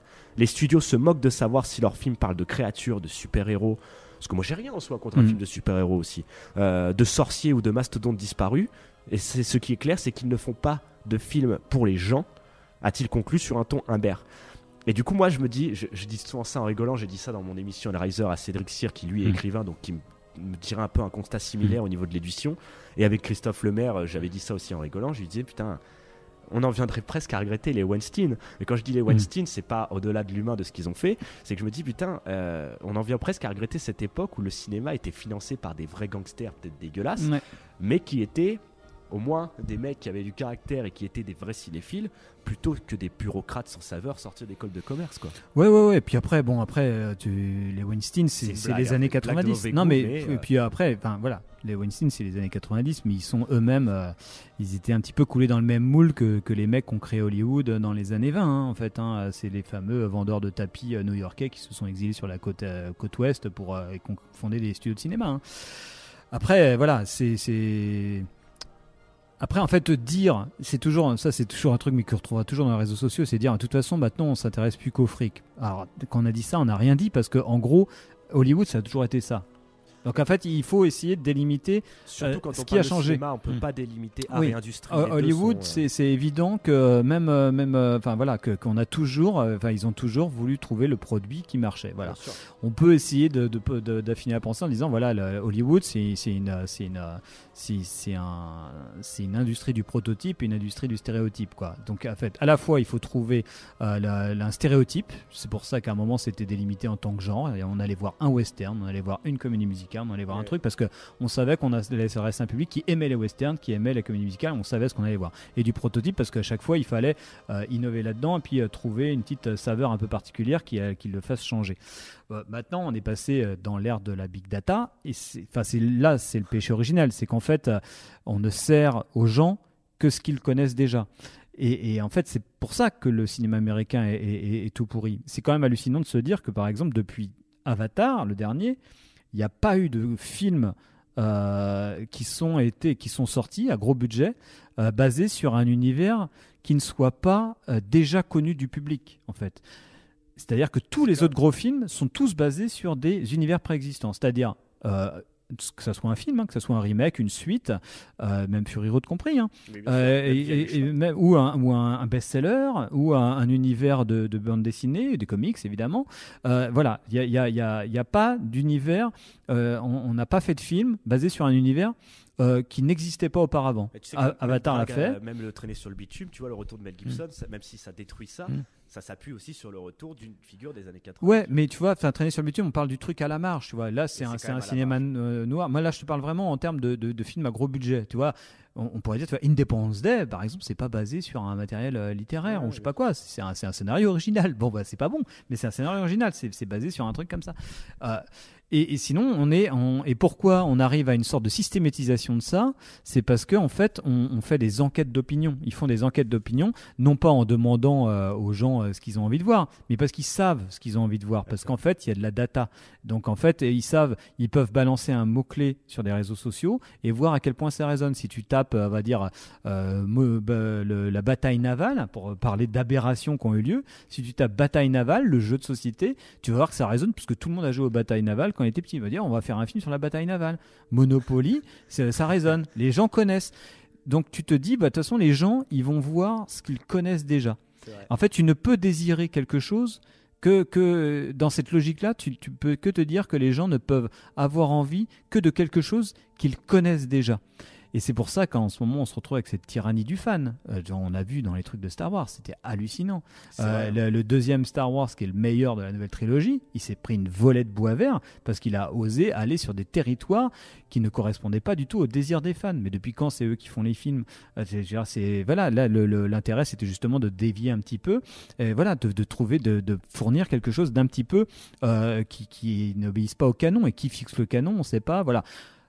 Bon, là je m'embourbe un peu, mais en fait on est toujours dans l'idée que voilà, les gens sont contents parce que ça correspond à ce qu'ils imaginent être le canon. Ils sont contents de leur donner ce qu'ils ont exactement commandé. Donc si tu veux dire que on retombe encore sur le même truc qu'on disait sur Holt, si tu tombes sur quelque chose, tu dis que tu n'as jamais vu, putain, j'ai jamais vu un effet spécial comme ça avec la nana qui est un peu dégingandée, puis c'est un petit peu bizarre et tout ça, oh là là, mais moi j'ai pas commandé ça, pourquoi il m'a mis un truc, pourquoi il m'a mis cette épice là que j'ai pas commandé dans mon hamburger, parce que je veux exactement le même truc, voilà. Et là il y a un truc purement industriel, de logique industrielle, avec c'est pour ça que plein de gens n'arrivent plus à faire des films, ils n'arrivent plus à se faire financer des films, parce que de toute façon, tu ne peux pas financer un film maintenant si jamais une étude de marché n'a pas montré que ça pourrait être susceptible de plaire à quelqu'un. Et les personnes, en fait, ils peuvent pas dire qu'ils ont envie de voir un truc qu'ils n'ont pas vu, en fait, quoi. Donc là, maintenant, tu te retrouves qu'avec, on peut aller voir des films, mais en fait, tu l'as déjà vu. Donc tu vas voir un Marvel, mais en fait, tu l'as déjà vu 20 fois. Mais bon, au moins, t'es pas déçu. Parce que tu sais ce que tu as commandé et tu l'as eu dans ton assiette. Je commence à déprimer, Antonin, mais en plus quand tu dis le mot opinion, moi tout de suite j'ai le slogan de CNews qui vient, je me dis putain, c'est leur espèce de slogan à la con là, faites-vous une opinion. Ouais. Et je me dis on arrive dans quelque chose. Et tout est un peu lié de toute façon, évidemment qu'on s'embourbe dans les sujets, mais en fait c'est un fait de société qu'on raconte. En fait, je pense que c'est surtout moi je pense que ce qui est important de comprendre, c'est que c'est un écosystème en fait tout ça. Et si par exemple on dit souvent voilà, en ce moment il n'y a plus trop de critiques. S'il n'y a pas trop de critiques, les films seront pas bons. En fait, c'est parce qu'il y a une bonne critique que les films sont bons. C'est parce que il y a des bons films que la critique est bonne. Tout ça, tout est lié. En fait, c'est parce que voilà, si les films sont pas très bons, pas très intéressants, le cinéma, économiquement, tournera pas bien. Si les films underground, s'il n'y a pas une bonne, c'est Godard qui disait ça, c'est la marge qui tient la page. Si le cinéma le plus radical n'est pas très vivace, le cinéma commercial va se casser la gueule au bout d'un moment. Pour moi, je pars du principe que tout est un écosystème basé sur des interrelations, que ce soit le spectateur, les créatifs, les producteurs et tout ça, évidemment le spectateur, quoi. Et que s'il y a pas un bon spectateur, il n'y a pas de bon film. S'il n'y a pas de bon film, il n'y a pas de bon spectateur. Voilà, tout ça, c'est interrelié. Donc c'est très compliqué. Non, mais je trouve ça tout à fait clair. Bon, écoute, on va essayer juste rapidement quand même de apporter un peu de lueur à notre noirceur. Ah non, mais moi je suis pas pessimiste. Hein. Moi j'ai tendance à le dire, mais tu sais, c'est les déprimes post-jeunesse, début de pré-adulte, tu vois. On l'a dit, hein, l'horreur pour moi aujourd'hui c'est quand même un peu l'unique résistant face aux blockbusters super-héroïques hollywoodiens. Et on a quand même pu voir quelques anomalies dans le milieu, pas forcément que des blockbusters, mais tu vois, on l'a dit, voilà, Once Upon a Time in Hollywood. Moi, j'ai tendance à dire, là, tu seras un peu en désaccord, que The Northman est un peu une anomalie aussi, dans le sens où ça revient à un budget de 90 millions, et que aujourd'hui, je pense qu'un film comme ça, fait par Universal, qui soit même raté, mais qu'ils aient pris un risque comme ça, c'est une anomalie pour moi. Fury Road est une anomalie, American Sniper a aussi un peu été une anomalie. Fury Road, c'est pas une anomalie, je pense. Hein. C'est une anomalie que ça soit un chef-d'œuvre absolu comme ça, mais après c'est clairement un film, c'est une suite. Enfin, on est carrément dans un signe des temps. Il est tombé au bon moment en fait. Après, c'est surtout c'est un 4e épisode d'une saga qui existait plus depuis 20 ans. Le truc qui sort, il est attendu parce que Mad Max culturellement ça a son importance. Donc le film il sort, il s'avère que c'est un sur-chef-d'œuvre, voilà, mais c'est pas tant une anomalie que ça, je trouve. Après, j'ai tendance à croire aussi, moi, Uncut James pour moi c'est aussi une anomalie. Mais même dans ce que ça raconte quand les films sortent sur Netflix ou quoi, que de tels films sortent sur Netflix, j'aurais tendance aussi à dire, moi en France, qu'un film comme Les Misérables, que j'apprécie aussi énormément, est une anomalie, que c'est vraiment pour une fois, une des rares fois de ma courte vie de journaliste cinéphile, que j'ai eu l'impression de voir un film qui décrivait mon état de société actuel et surtout fait par un mec qui connaît au moins son sujet ou l'endroit qu'il filmait. Donc je me dis que il y a quand même des films qui dans 10 ans seront quand même redécouverts et que des gens kifferont en se disant putain c'était ça notre époque. Ouais. Après moi j'ai un peu de mal avec la terminologie anomalie parce que pour moi après c'est des tu vois, tu parles des Misérables. Moi, cette année-là, c'est la première année, c'est 2019, il me semble. Moi, c'était l'année charnière. Cette année-là, en fait, tu dis putain, il y avait pas que ça qui était bien. Il y avait Parasite qui sortait. Là, d'un coup, tu dis putain, la vache, la Palme d'Or. Là, tu dis le film qui réconcilie tout le monde, quoi. Les cinéphiles extrêmes, le grand public, le film qui marche bien. T'as Once Upon a Time in Hollywood qui sort la même année ou l'année d'après, je sais pas quoi. Un autre film qui continue moi que je trouve superbe, c'est Portrait de la jeune fille en feu de Céline Sciamma et qui parle vachement, qui a parlé vachement aussi à une plutôt jeune génération. Qui a résonné avec une actualité culturelle là, pour le coup et sociétale vraiment sur les thématiques de genre et qu'il le fait avec les moyens du cinéma et de façon brillante, voilà. Et là d'un coup tu te dis alors le truc Anomalie c'est de te dire oui voilà, l'Anomalie c'est les bons films, mais après c'est voilà. Bon, ça a toujours été le cas majoritairement. Ce qu'il faut bien se dire, c'est que depuis le début du cinéma 90% des films ils sont à chier. C'est vrai. Enfin, je veux dire, il reste. J'ai pas fait des données statistiques précises, mais de toute façon, c'est évident qu'il y a beaucoup plus de mauvais films que de bons films. Non, oui, par décennie, limite, on retient que 10 films. Voilà, ouais. Et après, là, c'est vrai que. Là, ces dernières années, moi, je trouvais que je les considère pas comme des anomalies, mais c'est que d'un coup, tu te dis, il y a des bons films. Moi, ce qui, par contre, le fait vraiment assez important, moi, je trouve, c'est de regarder le film moyen. C'est-à-dire c'est un peu comme le pouvoir d'achat, c'est-à-dire prendre la ligne médiane. C'est quoi? C'est le film moyen. Est-ce qu'il est meilleur? Par exemple, le film moyen dans les années 70 ou dans les années 60, ou pas 60. Enfin, prends le cinéma américain, 40-50, le film moyen de série B, il était de super bonne qualité. C'est plus intéressant, moi, je pense, de regarder le film moyen. Est-ce que le film moyen, il est bon ou est-ce qu'il est naze en ce moment, quoi? En fait, si je prends le cas du cinéma français en ce moment, moi, je vois que le film, on va dire, catalogue dit d'auteur, ça n'a aucun sens, ce truc-là, mais français, en ce moment, le film moyen d'auteur depuis 2 ans, il est vachement mieux qu'il y a 10 ans. Avant, c'était vraiment, tu te disais, c'était un peu naze, suranné, complètement à côté de la plaque, truc de vieux bourgeois là. Et en fait, maintenant, c'est vachement mieux. C'est plus intéressant pour prendre la température d'une production donnée, peut-être de regarder plutôt le produit milieu de gamme, quoi. Tu vois, comme on peut se dire, dans les années 80, le film d'action moyen. Il était plutôt pas mal, tu vois. Et ça se regardait. Tu peux regarder Commando, c'est cool, quoi. Tu peux regarder Cobra, c'est cool, voilà. Et ça te donne une idée que dans le cinéma d'action des années 80, tu pouvais avoir des trucs, des anomalies comme Robocop, comme Terminator dans le film d'action qui étaient extraordinaires. Mais ça, si tu regardes, faut regarder en fait le film milieu de gamme, quoi. Et c'est chose qui a complètement disparu du cinéma américain, qui atterrit sur les plateformes. Tu vois, on va pouvoir revenir sur les plateformes. Moi, j'ai tendance, en fait, j'ai cette intuition souvent de voir 2019 comme une année un peu crépusculaire. Une année crépusculaire, mais moi, au niveau du cinéma, parce que, comme je l'ai dit, via Irishman, tout ça, donc quelque chose de nostalgique qui venait conclure des cycles et surtout même une conclusion par rapport à un regard spectatoriel. Et en plus, 2020, on arrive sur une nouvelle ère qui est celle du Covid, qui a été un accélérateur, en fait, de tout ce qu'on disait. Même plus qu'un un accélérateur et un révélateur en fait, mais de choses qui étaient déjà présentes. C'était déjà l'étincelle commençait déjà à bien s'embraser en 2019 que sur plein de niveaux. Et pourtant là on arrive du coup à une nouvelle, j'ai quand même envie de dire à une nouvelle ère. Ce sera pas un grand mot de dire ça non plus. Où on avait jeté au bûcher les plateformes qui se sont installées définitivement.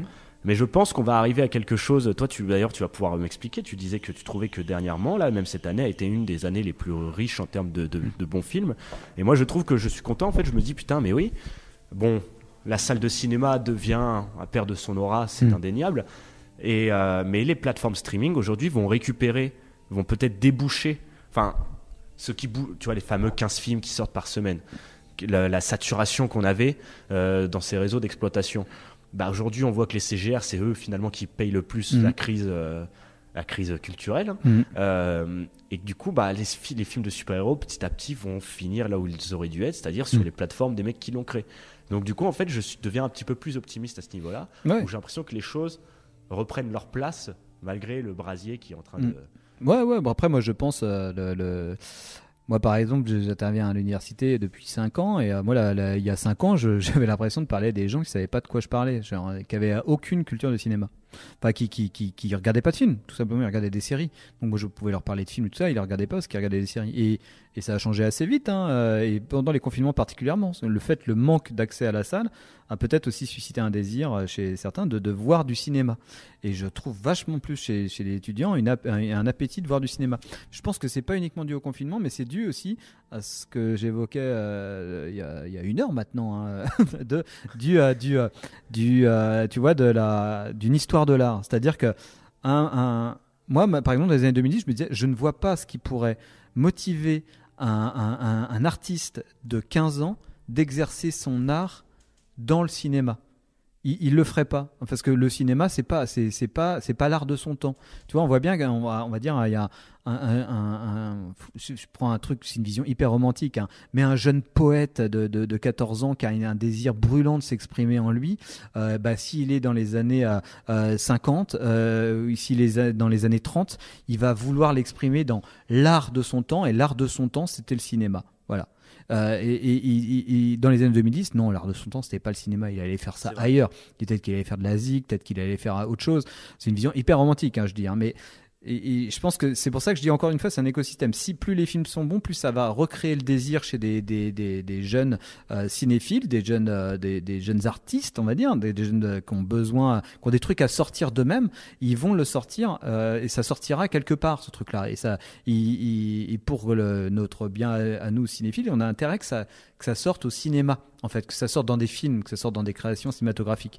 Et vu que voilà, c'est encore une fois, c'est des changements de génération.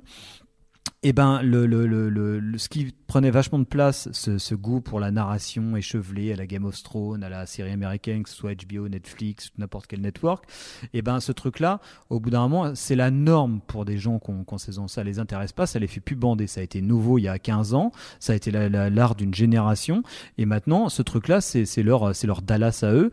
Et le truc un petit peu qui va les exciter un petit peu, ça va être plutôt autre chose, quelque chose qui va être plus rare, et ça va peut-être être le cinéma, vraiment. Alors que ça soit en salle ou que ça soit ailleurs, mais ça va être quelque chose qui soit spécifiquement cinématographique. Et moi, encore une fois, je pense que les séries, même les meilleures, n'ont rien de cinématographique. C'est des séries. Voilà, c'est plus proche de la littérature que du cinéma.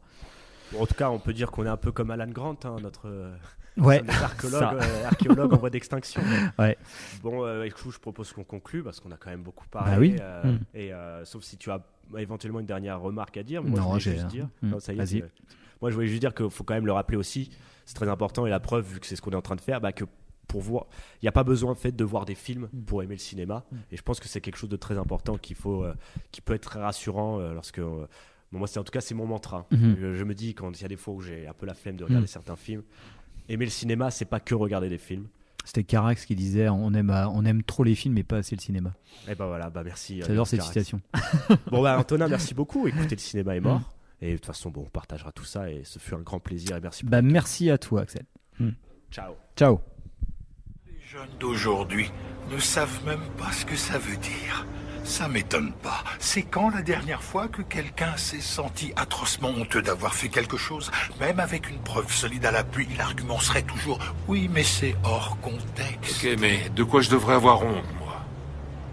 Vous avez passé votre vie entière à rechercher la vérité qui se cachait derrière chaque grand complot, et ce n'est que maintenant que vous découvrez qui je suis.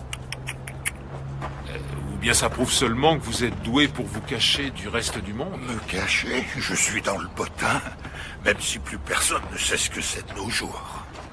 Je dois avouer que le peu que je sais de vous, je l'ai appris grâce à une vidéo douteuse sur le net. Oh, et vous avez aimé? C'est moi qui l'ai faite. C'est ma nouvelle plateforme, les fausses fake news. Ça consiste à ne parler que de faits vérifiés, mais présentés de façon à ce que personne n'en croie un traître mot. Dans quel but? Le but ultime. Donc, lorsque j'ai appris que vous connaissiez enfin mon existence, mon cher Mulder, j'ai pensé qu'il serait plus professionnel de vous rencontrer pour vous dire ce qui va suivre en personne. Vous êtes mort. Oh. Non, ça sonne mal. Désolé, je ne voulais pas vous faire peur. Vous êtes un has-been. Votre heure de gloire est derrière vous. Je vois. Et qu'est-ce que vous appelez mon heure de gloire? Eh bien, c'est une période au cours de laquelle les gens de pouvoir pensent qu'ils peuvent garder leurs secrets secrets. Et ils sont prêts à faire tout ce qu'ils peuvent pour que ça continue. C'est fini ce temps-là, je vous assure. On est entré dans une ère post-complot, post-dissimulation, si je puis dire ainsi. Et ça ne m'étonnerait pas que les jeunes trouvent une formule pour décrire le phénomène. Poco, par exemple. On les entendra dire « Oh, c'est trop poco ». Là, vous regretterez vraiment de ne pas être mort. Tant que la vérité éclate, ça me va. Personne n'en a grand-chose à faire que la vérité éclate. Parce que le public ne sait même plus ce que le mot vérité signifie. Comment ça? Eh bien, je pense que les gens ne sont plus capables de faire la différence entre ce qui est vrai et ce qui est faux. Je crois qu'il y a toujours une vérité objective, une réalité objective. Oui, alors... Revenons à l'effet Mandela, par exemple. Eh bien, dans le temps, je serais jamais venu ici et je vous aurais jamais avoué que je suis tout à fait capable de modifier la mémoire collective. Cela aurait voulu dire que je pouvais aussi contrôler le passé. Et si c'est exact, alors comme le disait Orson Welles, celui qui contrôle le passé contrôle le futur. C'est George Orwell qui disait ça. Pour le moment. Enfin bref. Le plus important, c'est que je peux vous parler de tout ça ouvertement, parce que je me fiche que quelqu'un nous entende. De toute façon, personne ne saura s'il doit y croire ou pas. Pour être honnête, moi j'y crois pas une seconde. Bien, pensez ce que vous voulez, c'est ce que tout le monde fait déjà de toute façon. Vous ne faites que prouver ce que je dis, crétin. Quoi? Mais je dois avouer que vous avez raison. Je ne peux en effet manipuler l'esprit de personne. Et puis entre nous, je n'en ai pas vraiment besoin. Il suffit seulement que quelques-uns soient convaincus que c'est possible. Ensuite, il ne me reste plus qu'à semer les graines de l'incertitude. Tout ce qu'il faut en réalité, c'est un ordinateur. C'était ça votre but, la propagation de fausses informations sur le net? Peut-être bien. Vous savez, notre président actuel a dit quelque chose d'une grande profondeur. Il a dit « Personne n'en a la certitude ». À quoi faisait-il allusion? Qu'est-ce que ça peut faire?